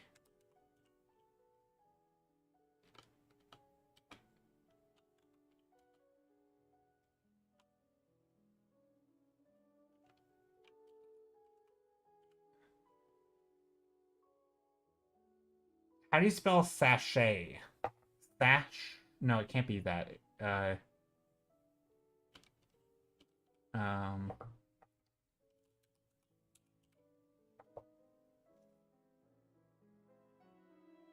can't even think of a single AE word. Blank A S blank E.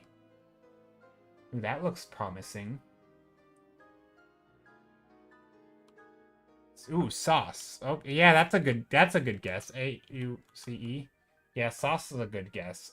S-A-U-C-E.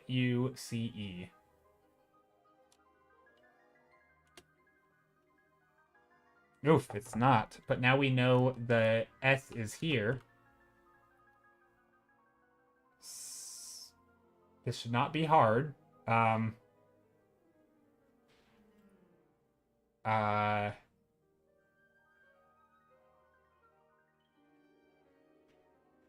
Paste? No, it can't be paste. Haste?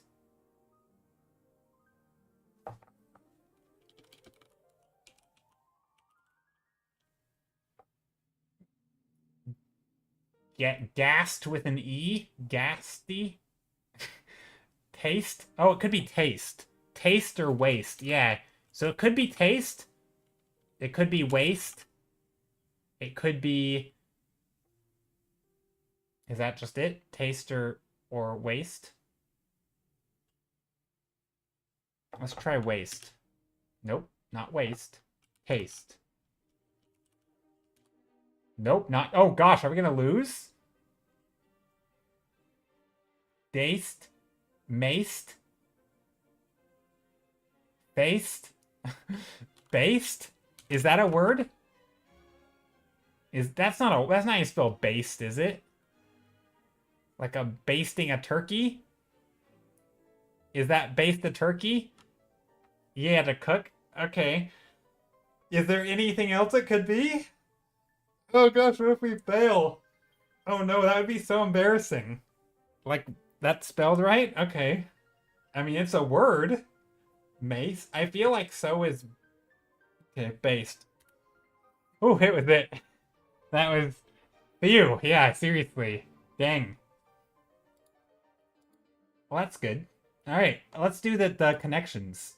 The game that is totally fair, never has weird stuff. Okay. So the way this game works, if anybody doesn't know, that went on a journey, right? You're based? Oh, no, not based. Not like that. No, based isn't like a turkey. Okay, so the way this game works is we have to find 4 groups of 4 words, and they all will have a connection. So sometimes they're synonyms, sometimes they're like a fill in the blanks, like umbilical cord. It could also be something else, like vocal. Oh, I think I just found it. Vocal cord, umbilical cord, spinal cord, message cord, bungee cord. So that actually could be the hardest one. I might have just found the purple. Wait, vocal, spinal, bungee, umbilical. Oh, extension. Oh no, there's a red herring in here. Oh, this is the purple category, but there's an extra. So we have... Oh, crap. Okay, so we've got to figure out which one of these is not like the other. So vocal could be also loud. Vocal could be loud. Direct. Frank. Okay, so I think it is everyone but vocal. No, I think it's purple because there's an extra. Yeah, but we didn't know which one was not the right one because there was 5 options, right? So no, it's not vocal, right? The reason this could be the purple is because there's 5 ones that it could be.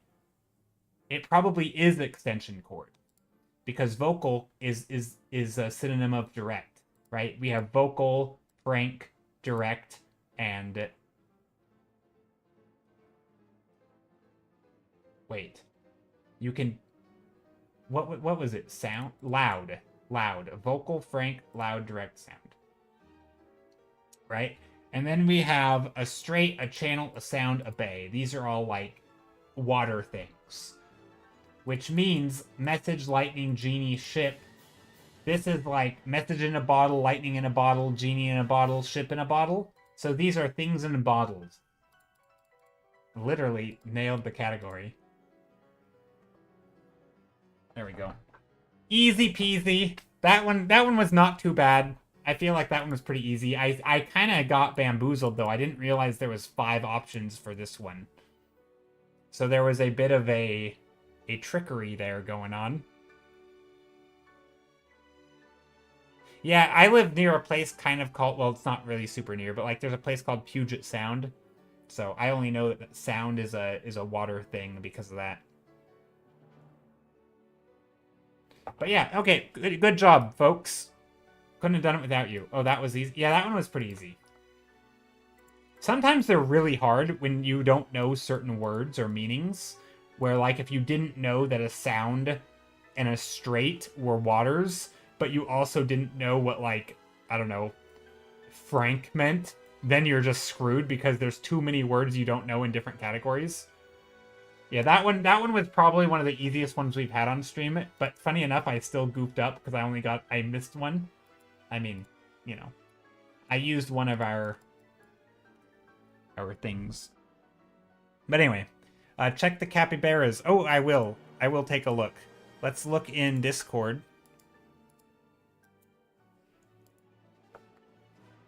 Oh, that's cute. That is a cute capybara. And the capybara dragon. That is amazing. I like it.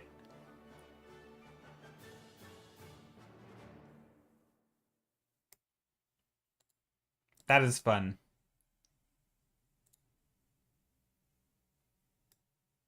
No, my brain isn't wired for this. I like them. I don't know if this is true. I'm just making this up. But I feel like they do help you a little bit with, like, the types of thinking that is sort of a little bit creative. where you do have to think a little bit laterally, and you're thinking of alternate uses for things. It's not just the first thing that pops into your mind. Sometimes you have to pivot a little bit. I find it feels like it helps me with being creative a little bit.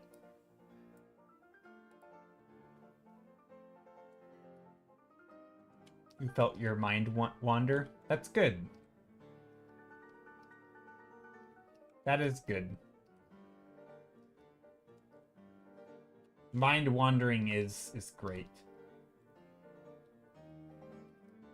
I've been really getting into more things that do that. Like reading fantasy books is not something that I did a lot of growing up, and it's not something I did a lot in like my early adult years.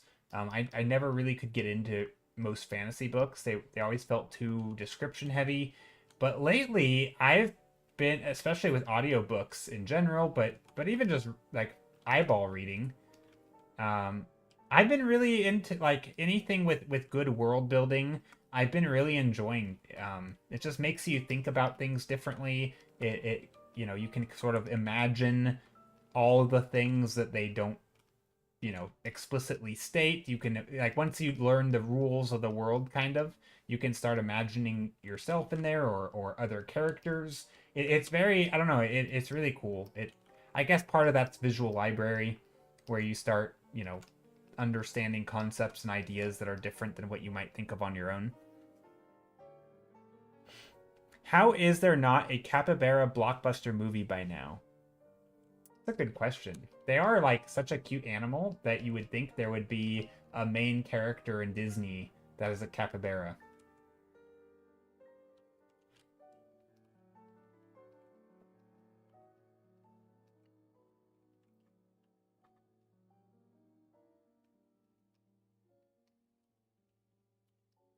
Okay, you know what I have? I'm gonna. Is there a way, uh, art people who are familiar with PureRef?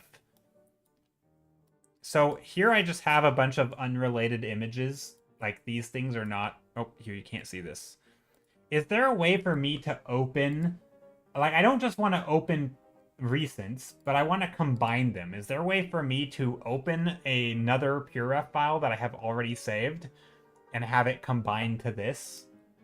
Or do I have to do just add images? Like, open images specifically? And then I open... I don't know. I mean, I guess I could just copy paste one file into the next, which is what I'm gonna do. I'll just copy all of them, and then I'll open.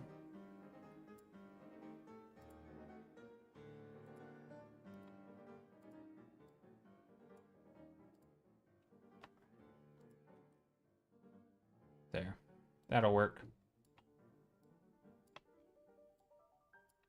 Because I had some nice cloud references here. And I wanted to grab them again. Because these are good for what I'm doing here.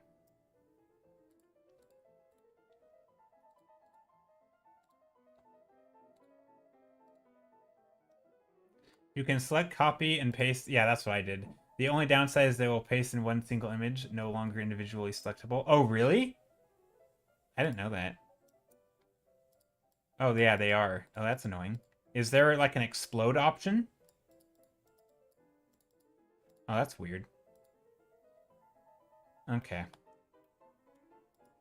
Darn, they should have, like, an import. Import images from another file. Not, I mean, look, it's a free program. I'm not gonna complain, but... Well, I guess you could open them both on two separate files, and then just drag them over, probably. You can select and copy and paste. Hotel Echo Lima Papa. Little Fox Art, how's it going? Long time no see. Okay, so I think...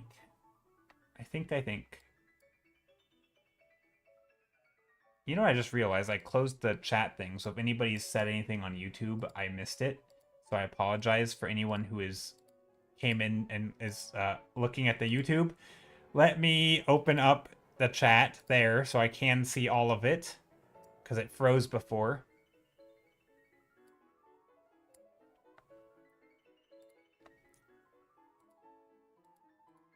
I don't know what that means, little fox art. I don't know. I don't speak French. I am French today. Yeah, but I don't speak French and I don't know what you're saying.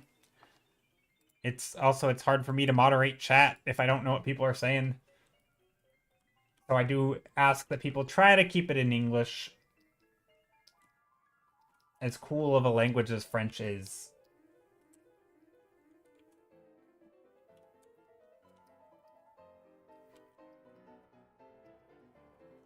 I do want to make this... So now I'm going to play around here. I'm going to, again, just painting on one layer. Well, not really one layer, but I'm treating this as if... I'm just lightening up the background here. I can translate. Well, it's better we just keep it in English. That way we don't have to... It doesn't distract too much. But I hope you're doing well. Hope that the world is treating you good.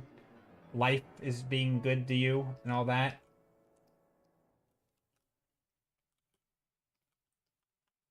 I think having a little bit of mist and stuff back here also would just be good for depth, to show that like there's clouds and stuff.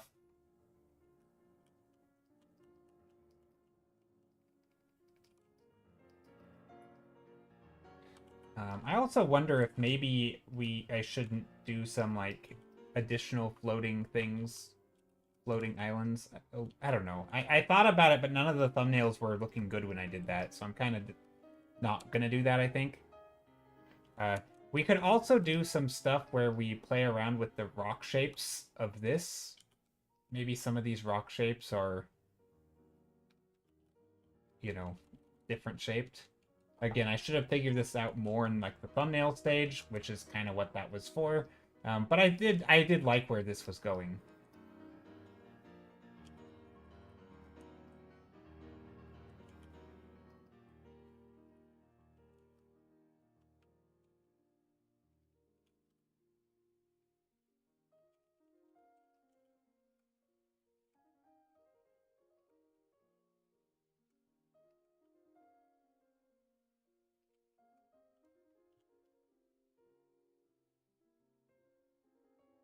Okay, so these are waterfalls, which means there should be running water.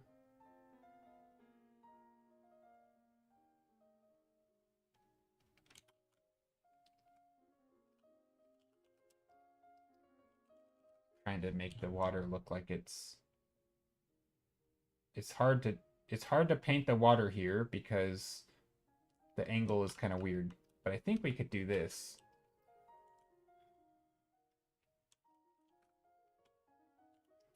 And maybe this goes here.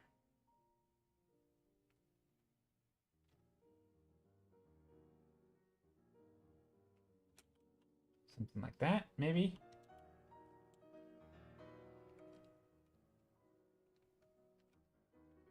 Little bits white here for the... But that kind of works.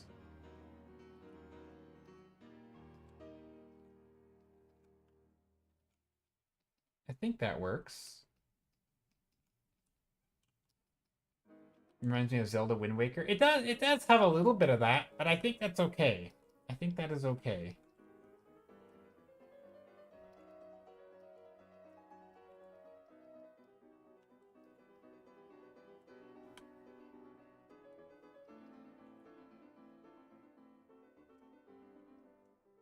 I think Zelda Wind Waker is good.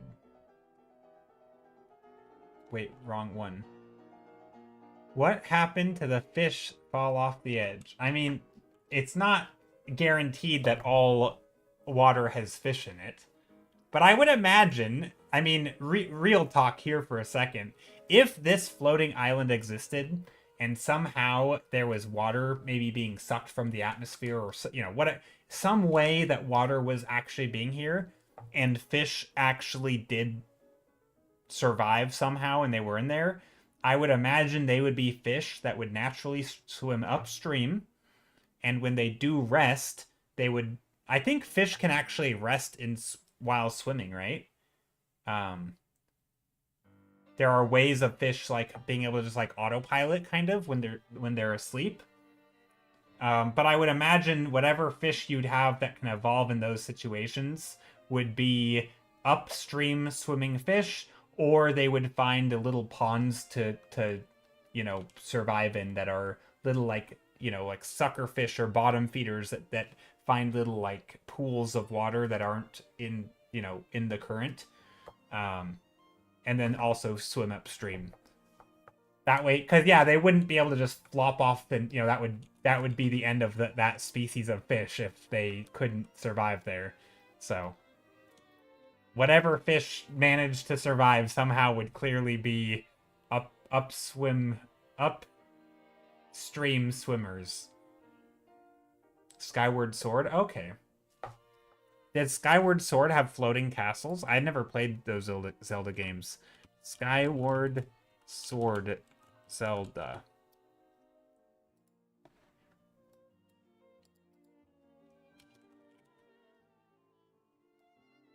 Do they have floating islands? Oh, they do. Oh, they do have floating islands. I see this from Skyward Sword.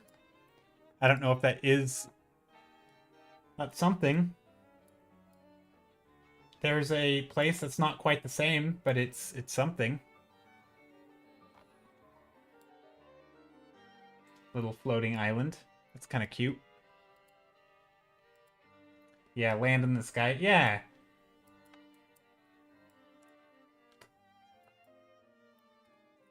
I've always liked floating islands.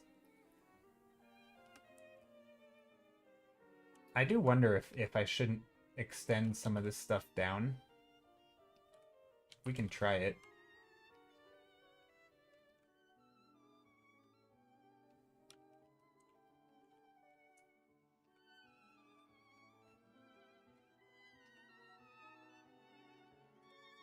Is that a better...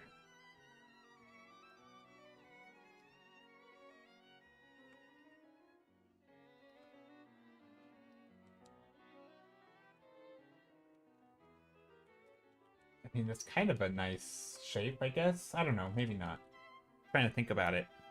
A floating island or isle floatante is a dessert consisting of soft meringue floating in cream anglaise. I don't know how to say those words, but that sounds... I like... It sounds delicious. I heard the word dessert, and yeah. Does sound French.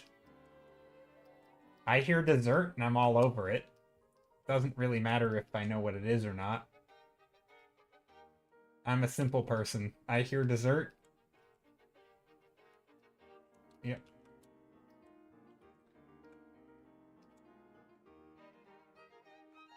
There. I think this is a nice shape, isn't it? Maybe some of this stuff should be a little lower. So more horizon-y.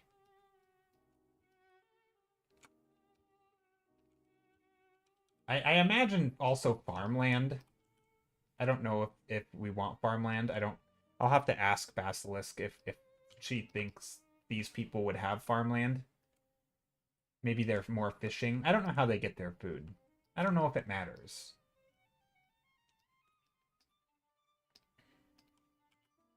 But parts of me does want to put little bits of farmland in here.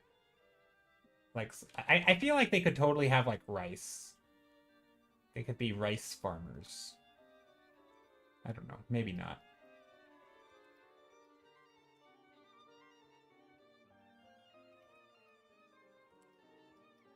Magic food. They could have magic food.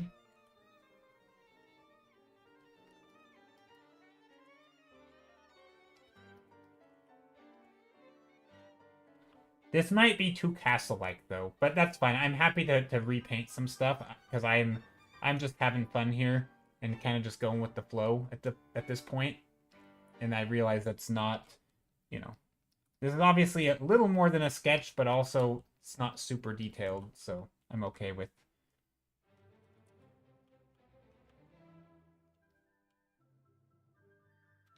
They whip food out of the clouds like cotton candy. That would be amazing. They do kind of look like cotton candy characters. They have hair.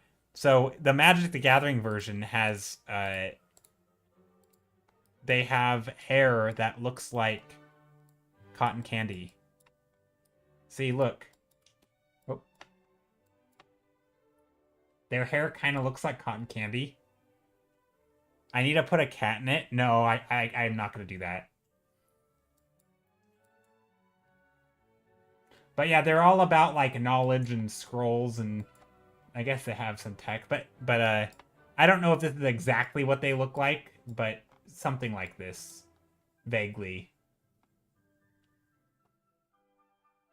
Why? Cotton candy clouds. Why do they look like this? It's the moonfolk. That just be what they look like. See, look, the cotton candy hair. Or wait, can you guys not see it? Yeah, you can. And then I have all my references, some of which I am using, some of which I'm not. This was nice to get a sense of different texture and scale. But yeah.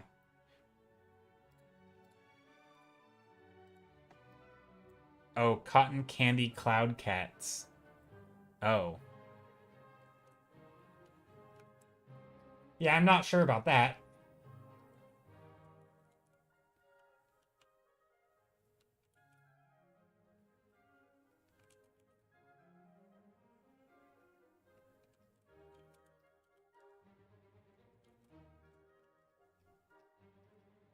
I do feel like we could almost put characters in here. Maybe not. Maybe that's not quite.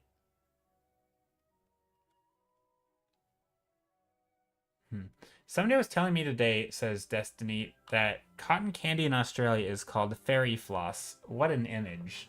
I could see that. Although that is kind of gross.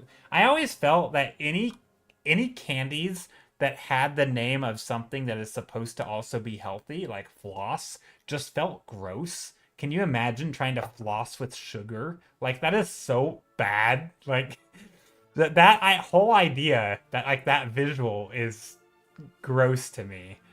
Like I think there was like a candy toothbrush at one point, which has an equally disgusting like image. It's just the idea of brushing your teeth with literal sugar is just disgusting. Uh, yeah, I don't know. Not appealing in the least. What else is like gross candies that we've had? I think that's about it. Otherwise, I'm not typically too picky about candies because, like, you know, they're unhealthy. But yeah, when they like disguise them as like a healthy thing, it's weird. Or candies that disguise themselves as more unhealthy things, like the gum that is imitating uh like uh like tobacco chew.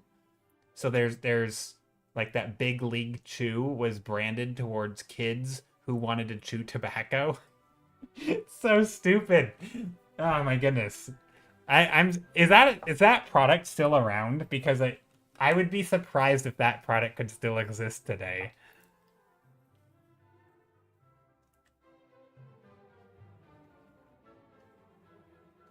Candy corn, I don't know. That one doesn't bother me. I mean, I don't like it, but it doesn't bother me.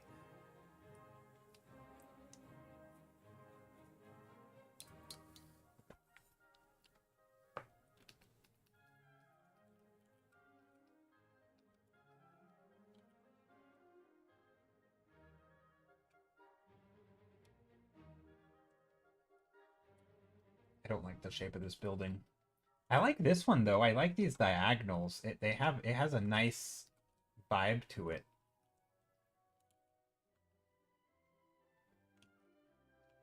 kind of like a... Here, let's try to fix this one. You see a lot of hidden cats in the painting? Really? Do you really now? I'm not sure I believe you.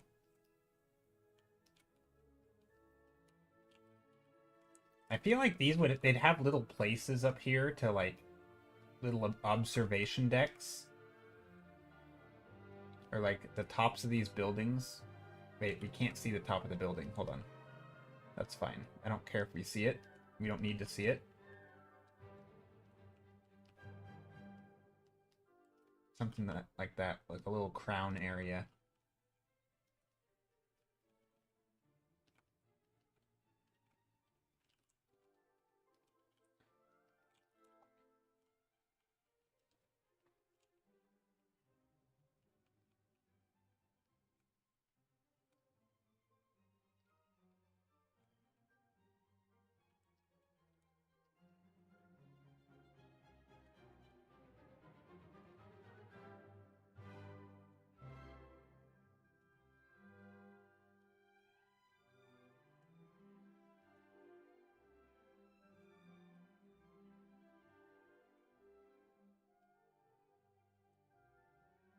A lot of indoor kitties. Oh, gotcha. Yeah, indoor kitties. Okay, can I paste hidden kitties in Discord? Yeah, you can. Yeah, that's fine.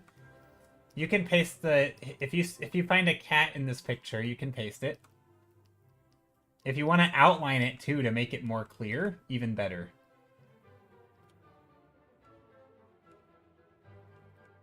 But be warned though. Here, just a disclaimer: if you do that and I see it and I don't want there to be a cat there, I might delete it.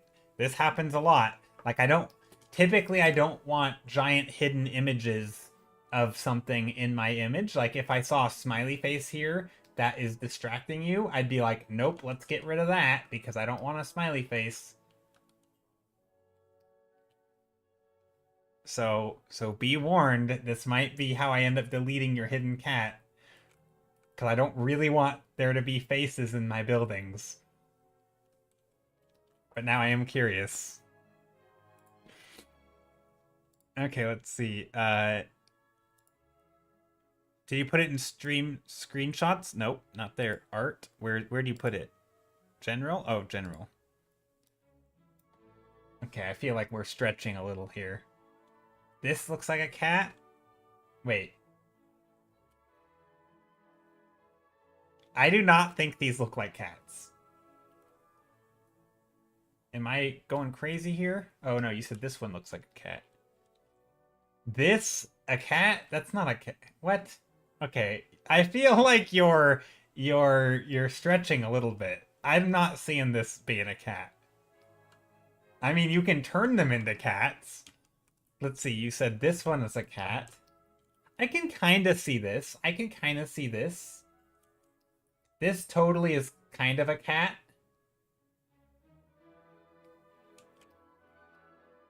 That's kind of a cat. I'm not, it's still a little bit of a stretch. This one, you know, I didn't think it looked like a cat, but I kind of saw that it could be something. I kind of saw it, but as a face, but yeah. I actually think this, if anything, looks more like a cat. If we go like this.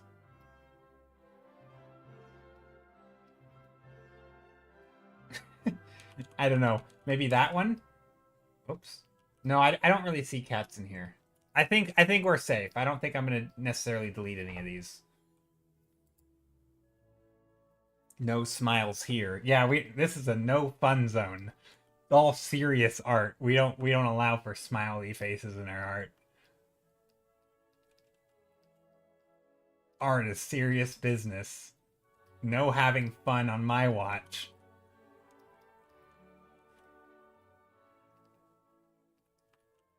No, but there is something to be said about unintended focal points in your image, but all of those I think are totally valid. There's nothing too crazy with those that would make me not want them in my image. So, we're safe.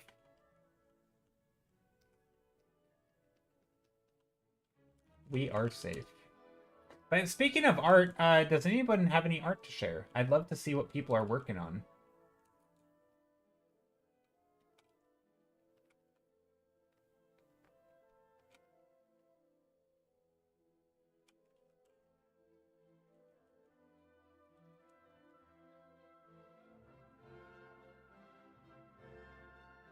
I will say I don't do a lot of rendering, so this might be a little much for me already. But I think it'll be fun trying to render this image out. As you know, again, it'll be minimal rendering, I think, in the final.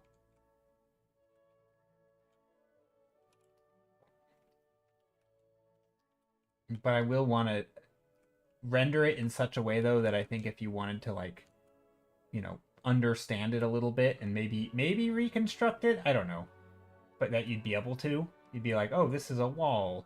These things are hexagonal.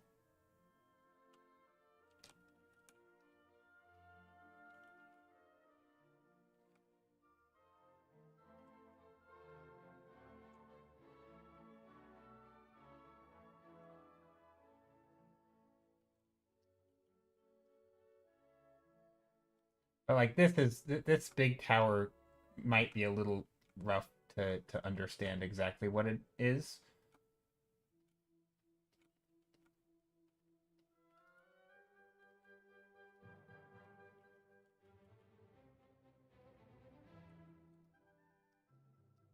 Because like the shape and the form isn't perfect.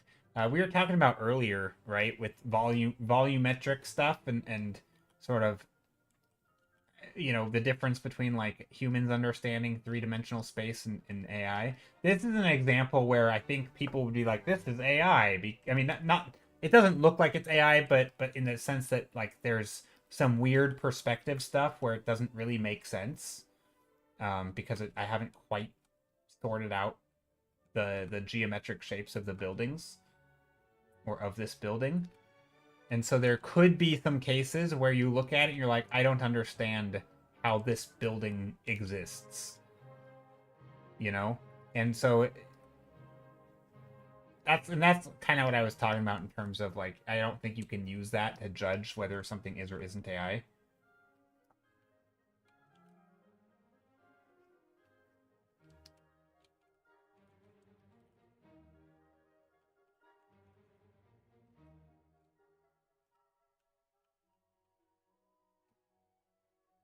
Like for example, if this is a circular shape, right? This is these are ellipses. Well, they're not ellipses. They're hexagonal, right?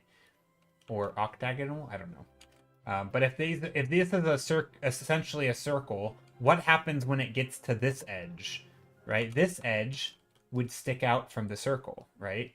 And so that means that we'd have to have some sort of structure building off of this, right?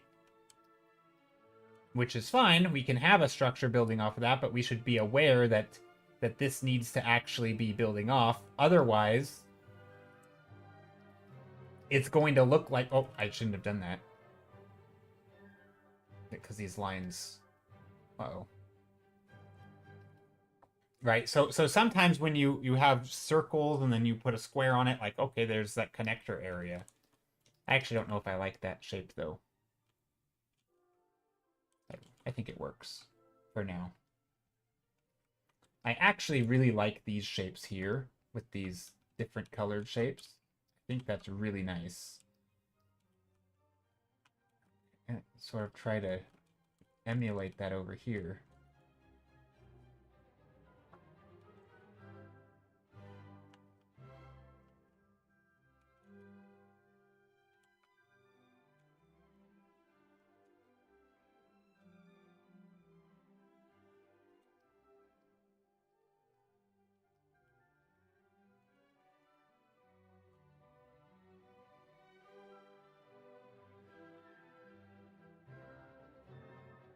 I do think these stripy things look really nice. They look very fancy. They look almost yeah,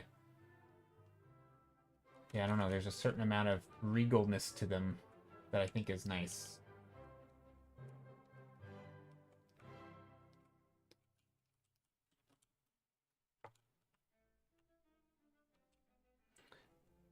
Legend Weaver, I'm working on a 4-color relief print carving. Ooh, that sounds fancy. I don't know quite what that is.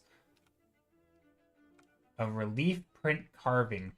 How do you, when you say 4-color, how do you, I don't know much about what a relief print carving, I feel like I know kind of what it is, but how does color work in that? And how do you do 4 colors? Do you carve the thing and then you dye it, or I actually don't know. I would love to see a work in progress to better understand what it is. That feels like an art form I'm not familiar with.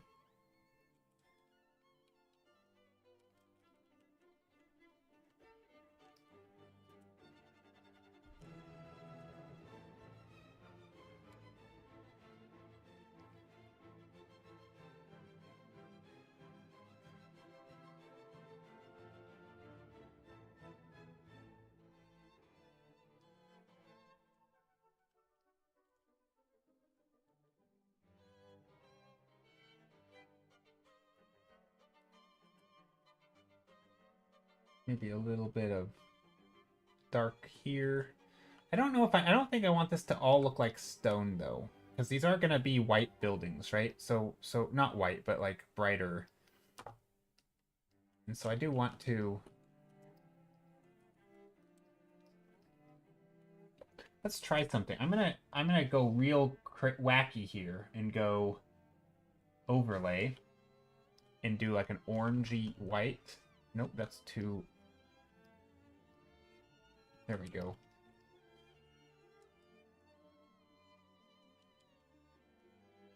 Now this is gonna turn it green because it is overlay, and overlay likes to pretend that everything is light, and so you know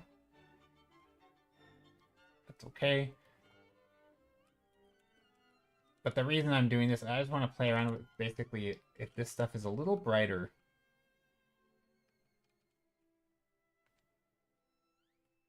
A little brighter, a little warmer in the light. It's a block of linoleum, and you go in stages. Carve a bit, ink, print on paper. That's your first color in your whites. Carve more off the block. The parts you want to keep are your first lightest color. Oh, interesting. Line it up with the first piece of paper, second color. Repeat until that's all left is your darkest color spots on the block. Ooh, that sounds really difficult. And also, do you use the same block? So then it's a one and done thing?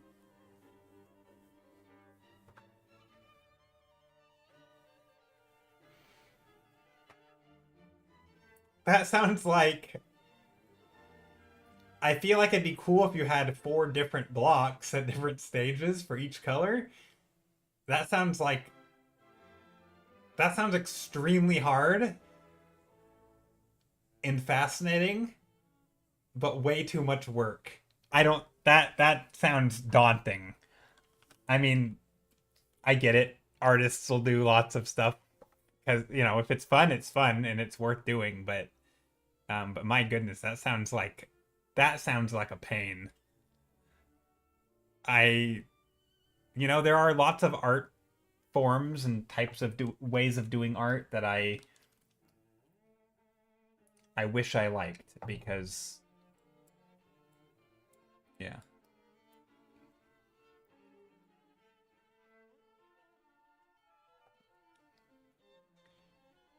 Hiroshi Yoshida. I saw his prints. He sometimes did over 100 wood blocks. Dang. Interesting. I think what I want to do here.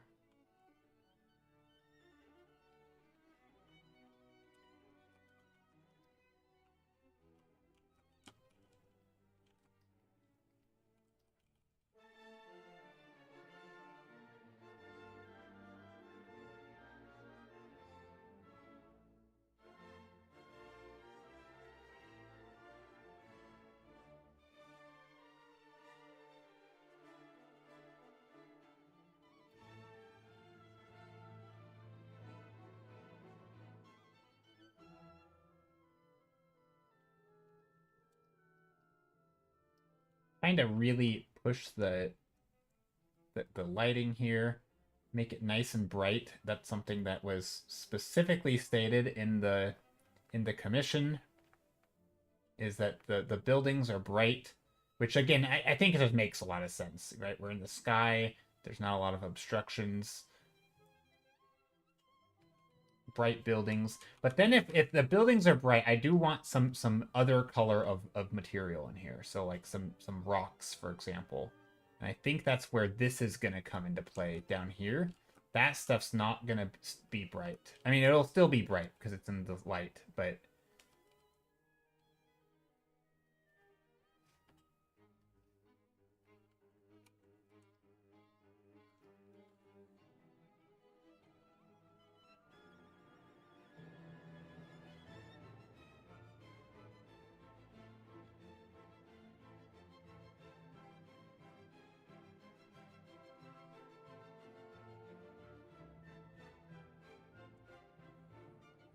Okay, now we can come back in here,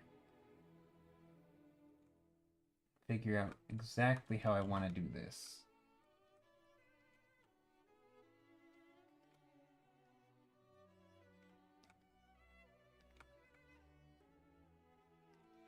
This can be thinner.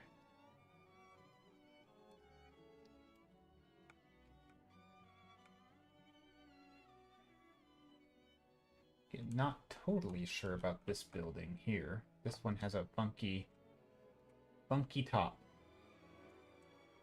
I don't know. I'm not sure about that building, but I think a little bit of funkiness is okay.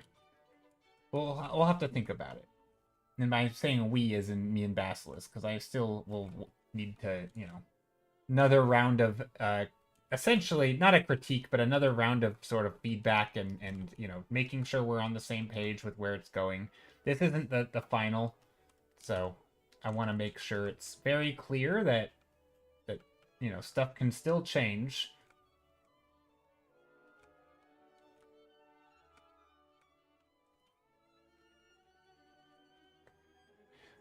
Same block, so you do multiple pieces of paper as you go through, so you still have limited prints. Oh, I see. That makes sense. But more than one. I did it a couple of semesters ago, but it didn't come out quite right, as the pressure made the linoleum stretch, so none of the paper's final print was lined up the way I wanted. Ooh, I see. That seems really hard, but it also seems like it would train a part of your brain to like think in a sort of like negative space, and it definitely seems like a useful thing to do.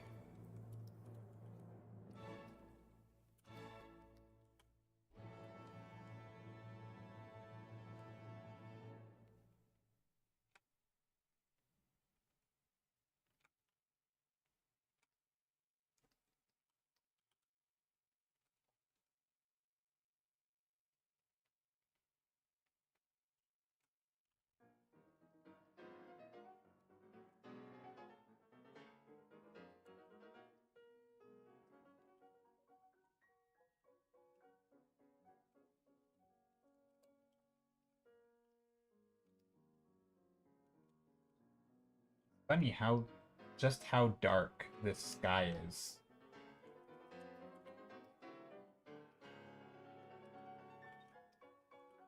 Which is good because you know, that's kind of the that makes it easy to have contrast.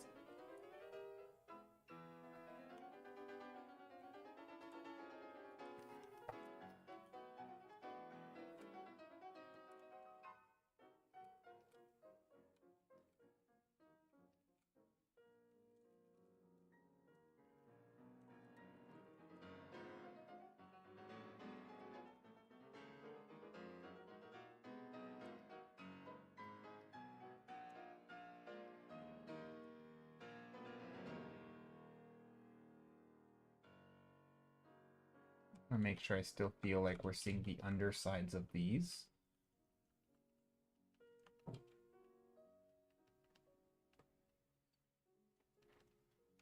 Right, because this is the... and then the undersides of these. This is something that I started doing just now. I got a little behind or ahead of myself. I got a little bit lost where like this is the undersides of buildings, right? And so we want to be seeing the undersides because we're looking up at them. So just coming back in here and redefining like, okay, let's make sure I put the shadow edge down here, right? This is the under edge. Now I don't need everything to be dark, right? I don't want to go too dark with the details, but it is important to show that, I think, just a little bit. That way the illusion still reads that we are looking up at this, right? Our eye line being, well, technically here, but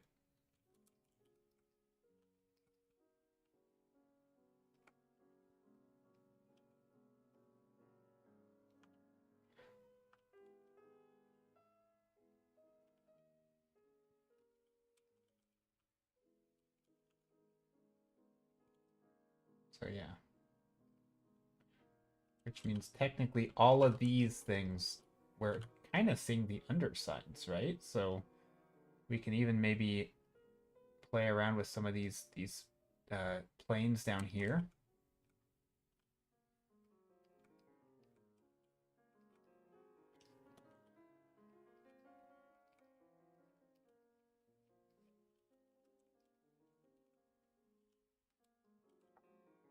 Just enough to where there's a little bit of plane change.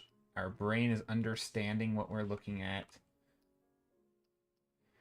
This is something that I find to be tricky with environments. Is sometimes you get in the habit of painting certain things from a certain angle, and you just start doing it without thinking, and you're like, okay, well, now I've got to really redefine this shape. So you've got to come in here and make some of these planes read like you're looking under them.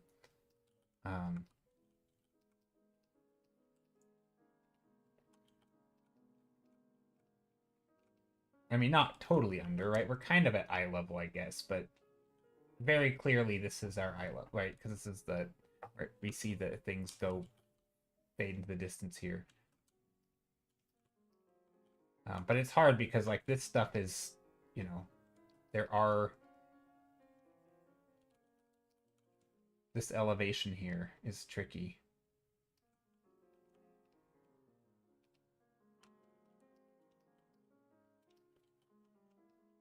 Because it's on a slope.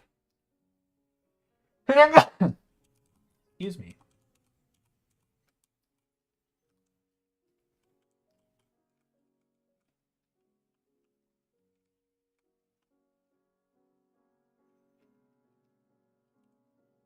And then so also things like this. So if these are, if this is, there's something up here, then this should be, there should be a shadow as it overhangs.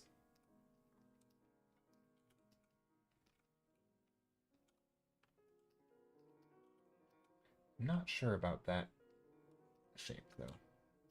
I think that works.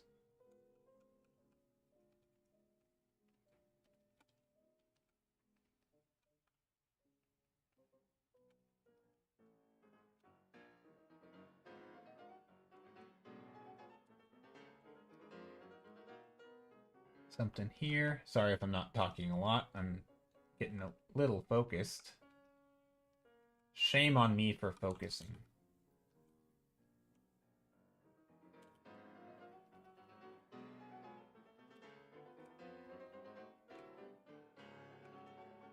What else? I think this, we can start to put another layer of land back here. I do want to show that like this thing is far away, right? There's lots of depth. I mean, again, there is a lot of atmosphere, but I think it's fine to show lots of depth. We were talking about how to add depth earlier at the very start of the stream and a lot of overlap.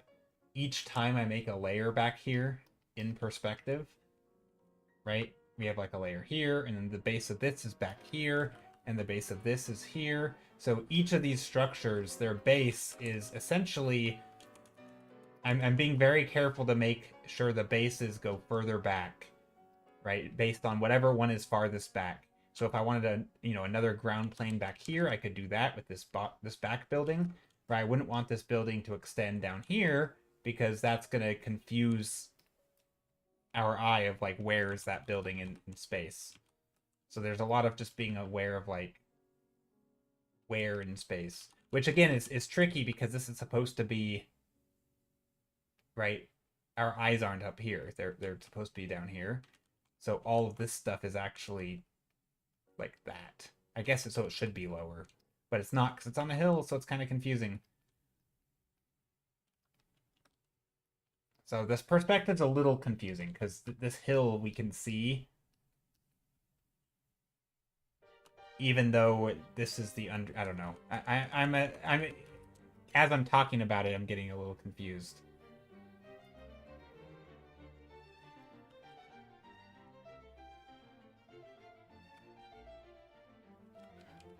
I think the most important thing will just be to make sure that all of this stuff up here, we can see the undersides for sure. So lots of underside up there.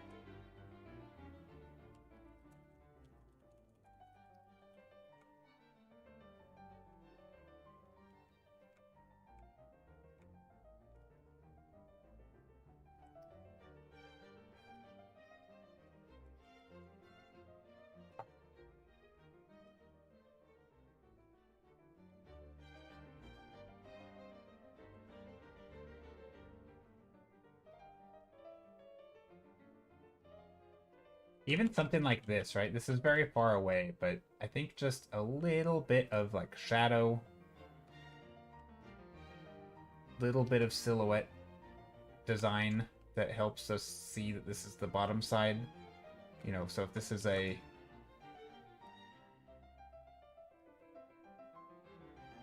like the underside of this thing, right? We can see just anything to help us our brain. It's all about creating that illusion.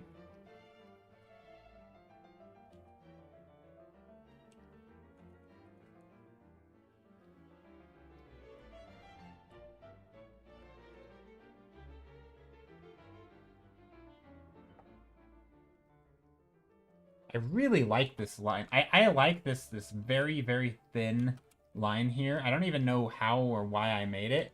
It's just like a pencil thin line that cuts through this, and I think it's really cool. It's just a very nice, it's almost like a detail where it's like a pattern in the material. I like it a lot. So I'm going to try to introduce more of those in here.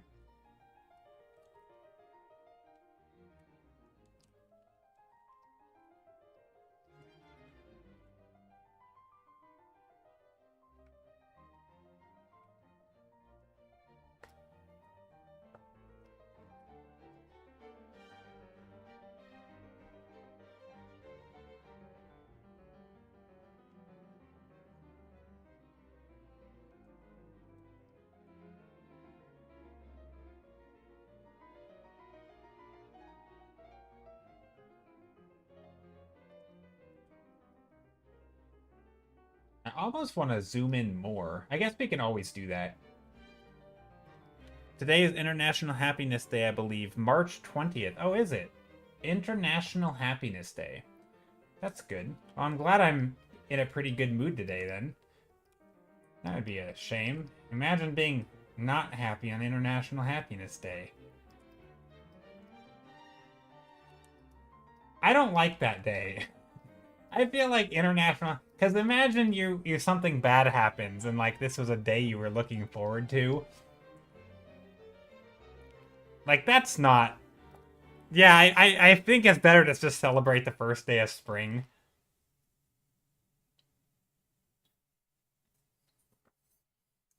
I didn't really feel like we had a winter. Does anyone else felt like winter didn't happen this year?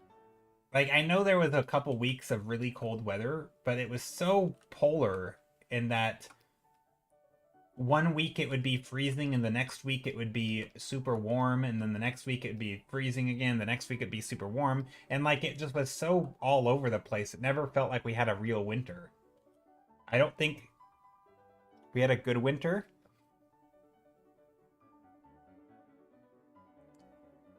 I live in the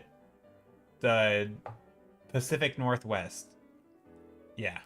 So like Seattle, not Seattle area, but I live in Washington State in the U.S. Maybe I'm just crazy. I feel like we didn't have a good winter. I mean, there was a couple weeks where it was pretty cold, but it it seemed to start late and end early. I don't know. Maybe I'm just confused. Maybe I'm just stayed inside so much that I just am out of touch with reality. I need to get out more.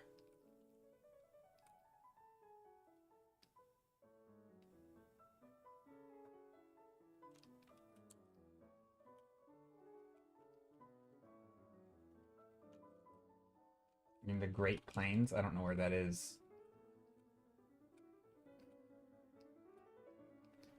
Not, at least not by...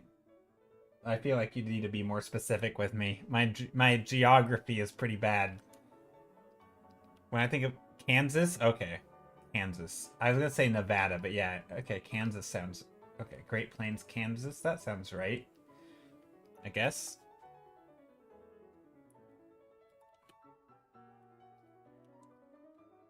Okay, let's do lots of overlapping shapes down here.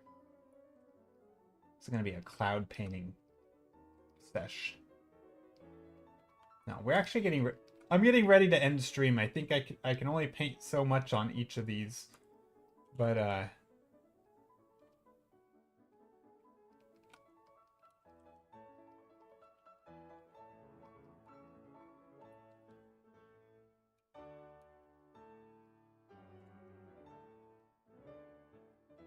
adding, like, more layers back here.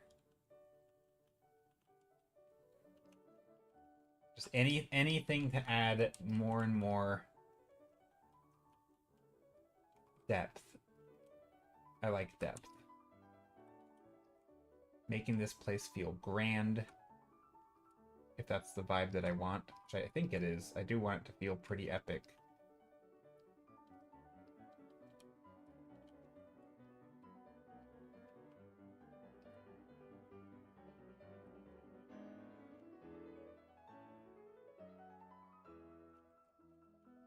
Nope.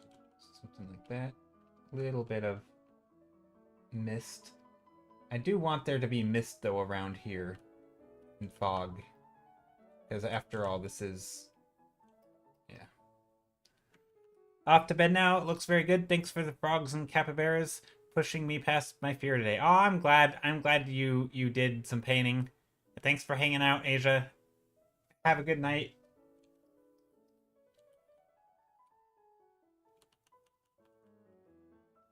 Yeah, I'm pretty happy with this painting. This is more detailing than I normally do. I'm normally not much of a detail person.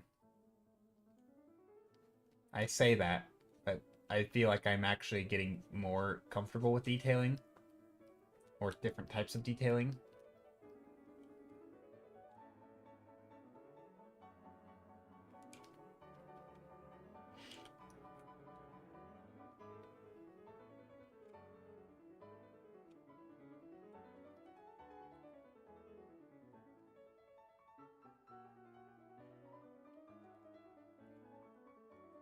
I feel like we could put like an emblem or something up here.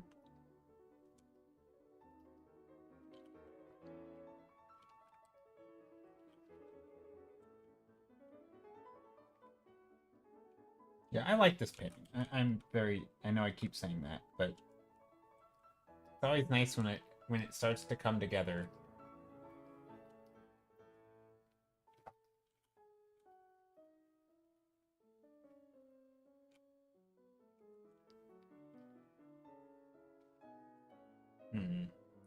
Although maybe... No, I think value-wise it works. Maybe? I don't know. There might be some... I might take a look at this later and be like, what the heck was I thinking? But overall, this is... I'm happy with it. I do wonder if... What if we were to put little characters in here? I don't think this is going to look good. No, I think they'd just be too small. I don't think we'd be able to put character... I mean, we could put little, like, hints of characters, like this. where they're just like out hanging out on the grass or on the balcony, standing over here. But I don't think we'd ever be able to draw them in such a way that you'd be able to tell what they are. So I don't think it's worth it.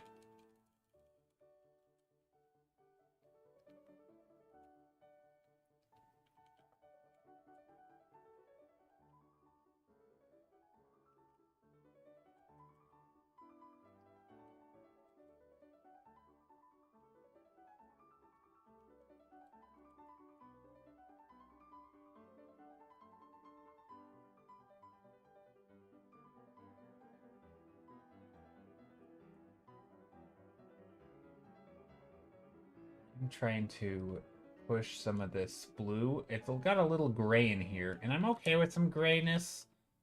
But I think in hints of falling whale-sized fish to really sell the height. Whale-sized fish. That would actually be pretty cool. But no, unfortunately, this is a commission. I don't think I can add. I don't think I can add whales, floating whales. I will say there is maybe a slight scale issue when you can't quite tell how big something is. But I do wonder, I don't think birds would fly above the clouds, but I will say, just for testing sake, with my bird brush, you know, something like this would totally give the vibe of, like, the scale, right? Showing birds over here. Being like, oh, okay, I get it. This I mean, that starts to give an idea of, like, just how big things are. You know, if these are distant birds, this is like a whole place. I mean, you can kind of tell how big they are because you kind of get the sense that, like, these are people who live here. I don't think we would want birds up here. I don't know, maybe. I mean, again, they're very high up for birds. I don't think birds fly this high, but maybe, again, maybe they're specially evolved.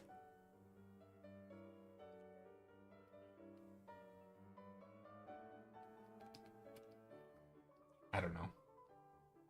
I think that one we can just color this as red, turn off the layer, and we'll keep it for later for a maybe.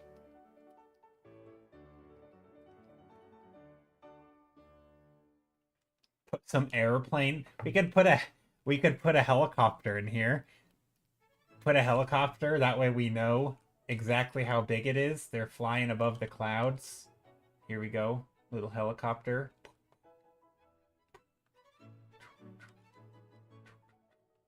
There we go. Perfect. Helicopters flying around. Can you imagine helicopters in this setting? This is like reminds me of Avatar, the movie, the Blue People one, where they're flying around Pandora.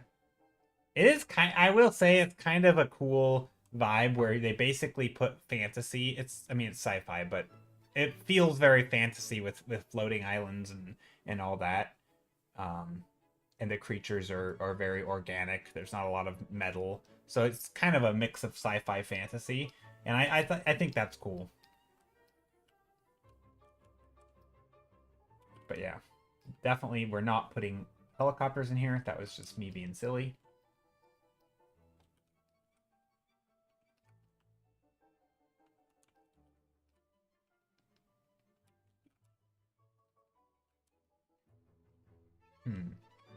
Do I like the... I mean, do I like how this is looking? I don't know. Let's play around. Let's make a new layer. Let's go over here with an overlay and just let's slap some bright colors with the crazy saturation. I mean, again, this is not going to be the final, but sometimes it's fun to just play around with stuff and see what you can do.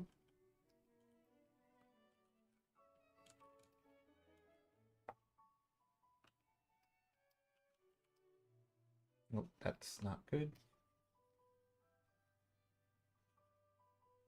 Or what if we merge visible?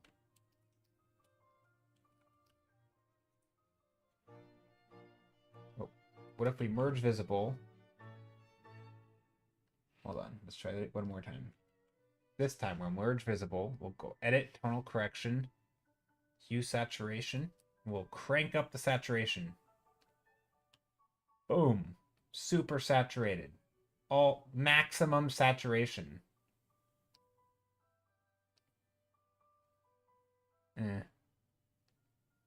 It does get a little bit blue in some of those shadows. I wonder if we can't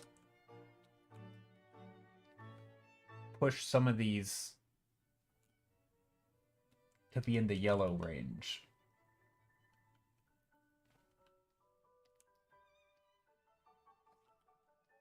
So like we color pick this and see how it's kind of in the blue range. Like, couldn't it just be in the yellow range? And that would just be better. So that sometimes that's something that I notice. I mean, we don't need it objectively blue, but it's not really going to change much. But or sorry, objectively yellow.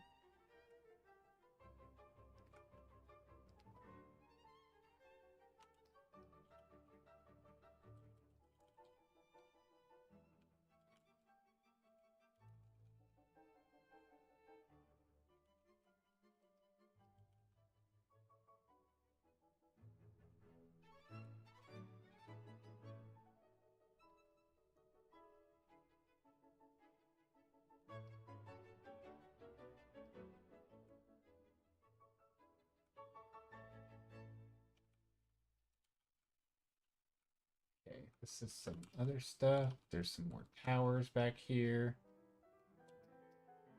I like the I'm happy with this one so far. This is a fun painting.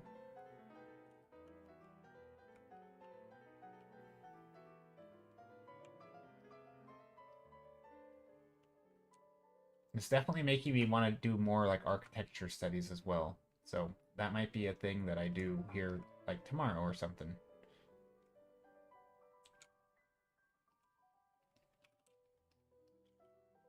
Although I'm not sure about that shape. This shape is kind of ugly, but let's fix that. Change the silhouette a little bit.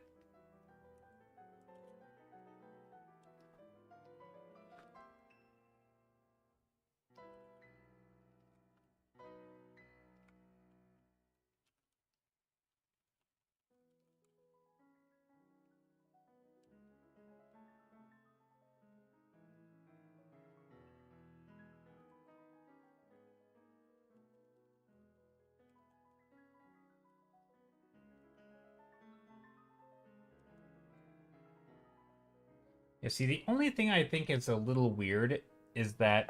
Oh, sorry, I realized chat wasn't going.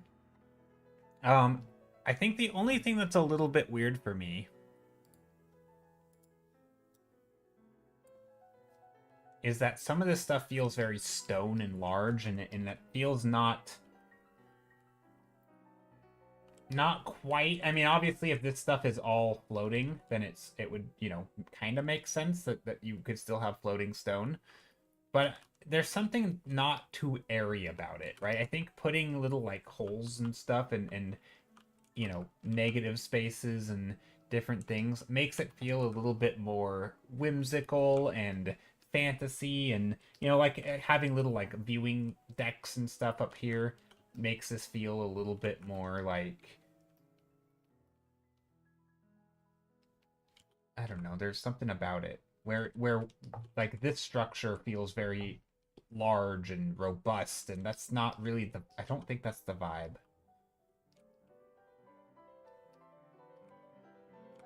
So I'm trying to add these like vertical columns as if they're like, you know, carved or chiseled, or you know, there's detail or something. There's a little bit of intricacies in here. Or even like if this is, you know, maybe some greenery there. Although that starts to get tough because we are supposed to be looking up at these. So I think having more lines like that would be better.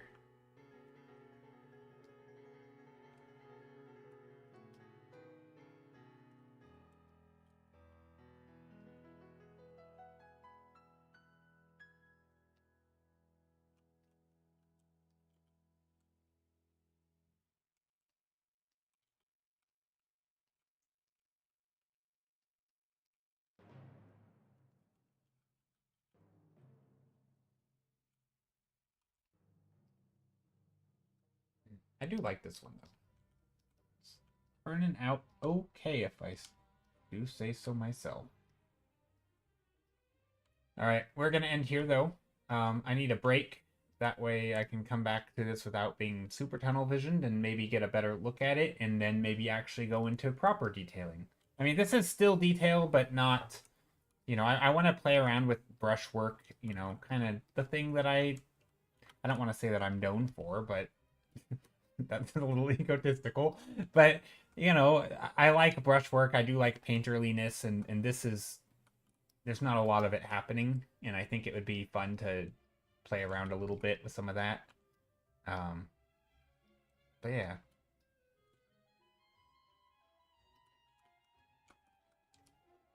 Also, even things just like this, where, you know, there's detail on the roof here.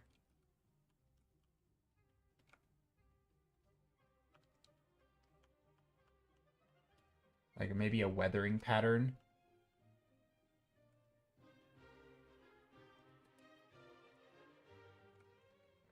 So it can collect.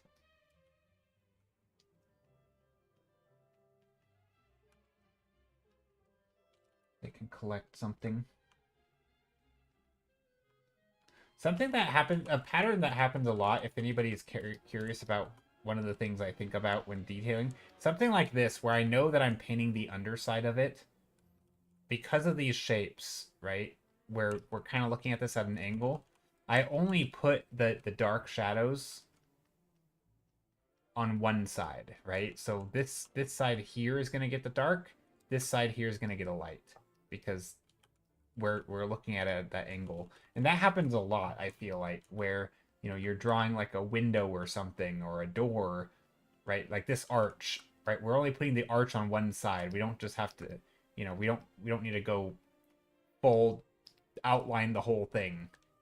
Sometimes you do see that, but I think sometimes you're just picking a side, which one's the most important, and you know,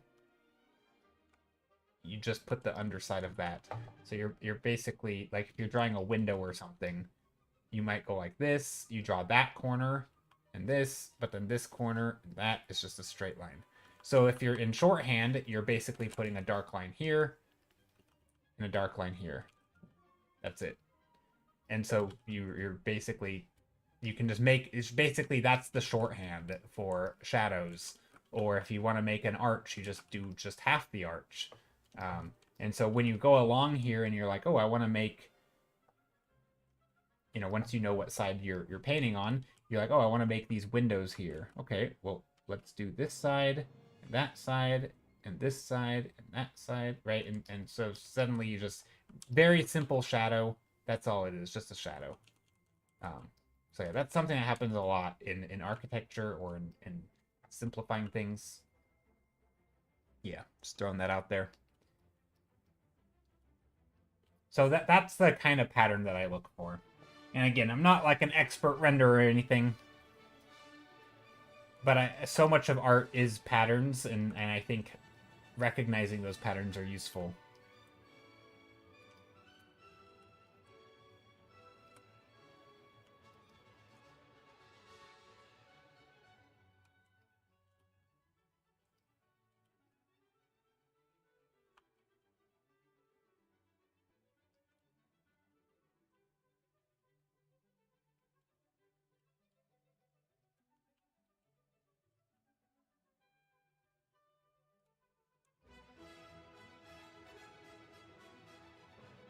I'm also trying to soften some of this stuff because I have a lot of these dark edges in here. Also, this painting, I did upscale it, or I stretched it before today, and so it is still large. These pixels, this whole thing, not the whole thing, the whole thumbnail is like almost 3,000 pixels wide, 2,000 pixels tall. So like it's basically HD, but it's not quite at, like, you know, if you wanted to print it to something large, it wouldn't be, you couldn't get a super, like, you know, high resolution 300 DPI or something. So I will make it larger here in a moment, and that will make it ever so slightly more pixelated.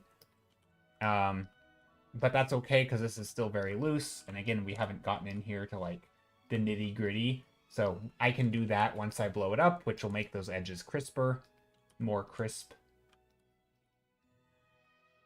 So that's kind of my plan. I like to scale things up as I work. It also just has the added benefit of, like, because I work big stuff to small stuff typically, some of these shapes back here, because they're far away and they're just silhouettes, they'll stay relatively soft, and because I won't ever need to work on them again. Whereas anything that's hard edged with, that I do want to work on the details with contrast, well, I'll make those more hard edged. So that's always the benefit of that stuff.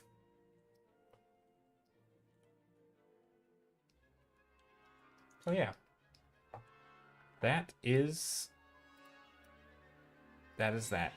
Okay, I think this is a good spot to end. What do you guys think?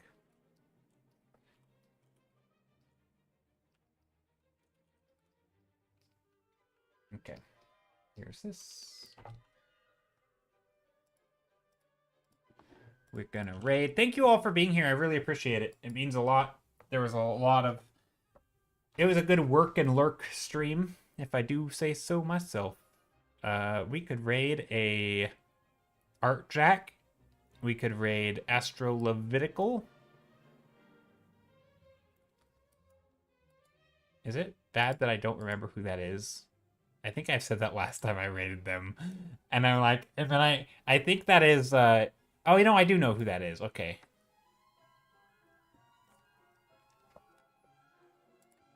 I just know them on Instagram as something else. And then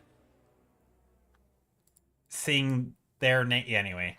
Seeing their name, not that, yeah.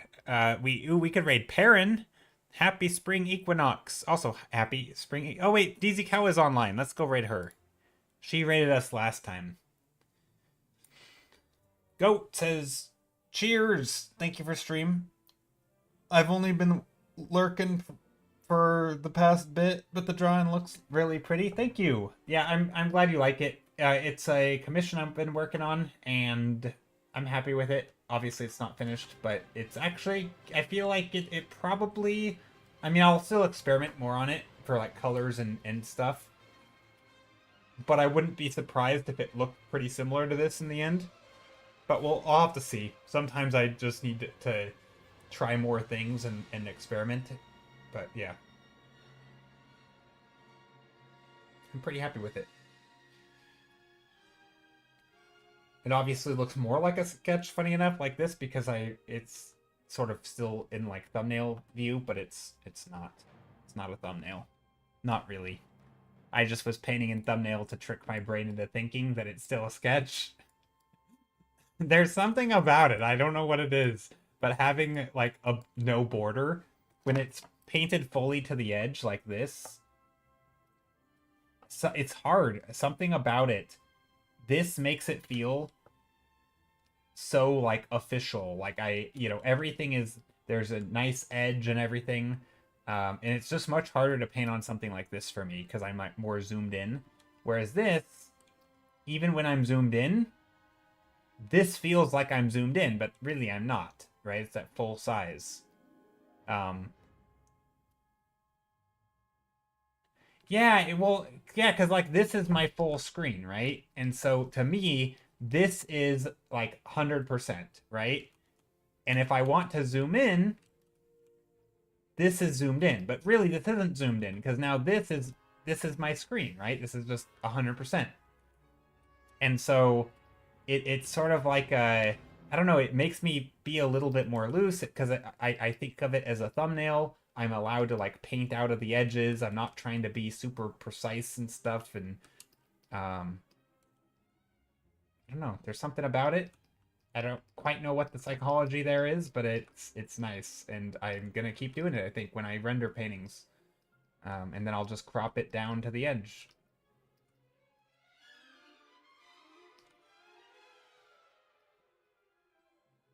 So yeah, that's my art hack for the day, is just scale up your painting. So, like, I still stretch it, right? This is not thumbnail size. I did make it full first.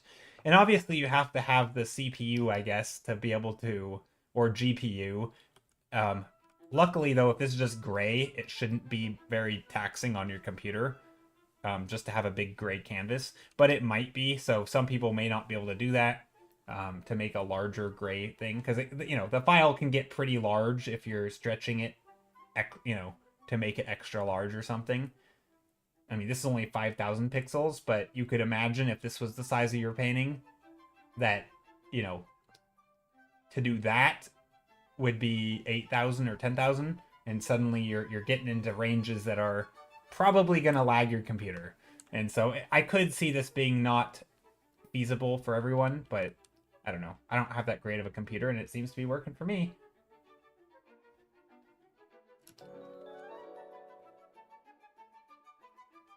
So let's try to go back. We'll go merge visible. So yeah, this is where we started today. And this is where we ended.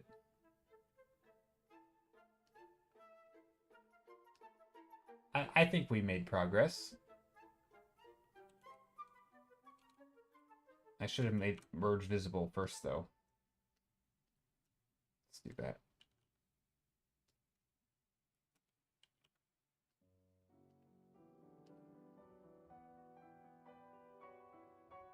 Yeah, so that was a big one right there. This is where we started. Actually, even before that. So yeah. Start, finish. So yeah, we definitely added stuff. I think I made the scale. I think I retained the scale. I might have flattened it out. No, I don't think so. I mean, the perspective doesn't seem quite as steep probably now, but I made it feel less, I don't know, fortressy, which I think is good. So yeah, anyway, I'm happy with it. I actually also like what I did with the clouds. I wasn't expecting those to come along so quickly. So yeah, there's a thing. We'll just turn these layers back on. We'll save it. And yeah, thank you for the follow. This person who just followed. I also stream 3 days a week. So today's Thursday. I obviously stream Thursdays. Saturdays will be my next stream. And Mondays. So Thursday, Saturday, Monday. I have socials. There's socials. I also stream. I have a YouTube also. I don't know if that's even in the social command, but I have a YouTube. I am actually streaming there right now. It's where all my VODs are. People don't need to go over there or anything, but if you're on YouTube, hello. If you're not, and you ever want to catch a stream or something when you're not here, that's where you can find it. Okay, that's it. Oh, and I have a Patreon, which I need to make a post because I'm behind on posts. So there's a Patreon. I have so many links. Links are ridiculous. If you want to follow me somewhere, do it. Thank you for being here. I appreciate you. Let's go say hi to Dizikawa. She's awesome. She's working on something kind of creepy right now. It looks like some sort of model 3D stuff with yeah. There is a YouTube. I don't make videos on YouTube. I just have my streams there. I think I have a few videos, but I'm not much of a video creator. Videos suck to edit. I don't like editing videos, but yeah. But yeah, thank you all for being here. I appreciate it.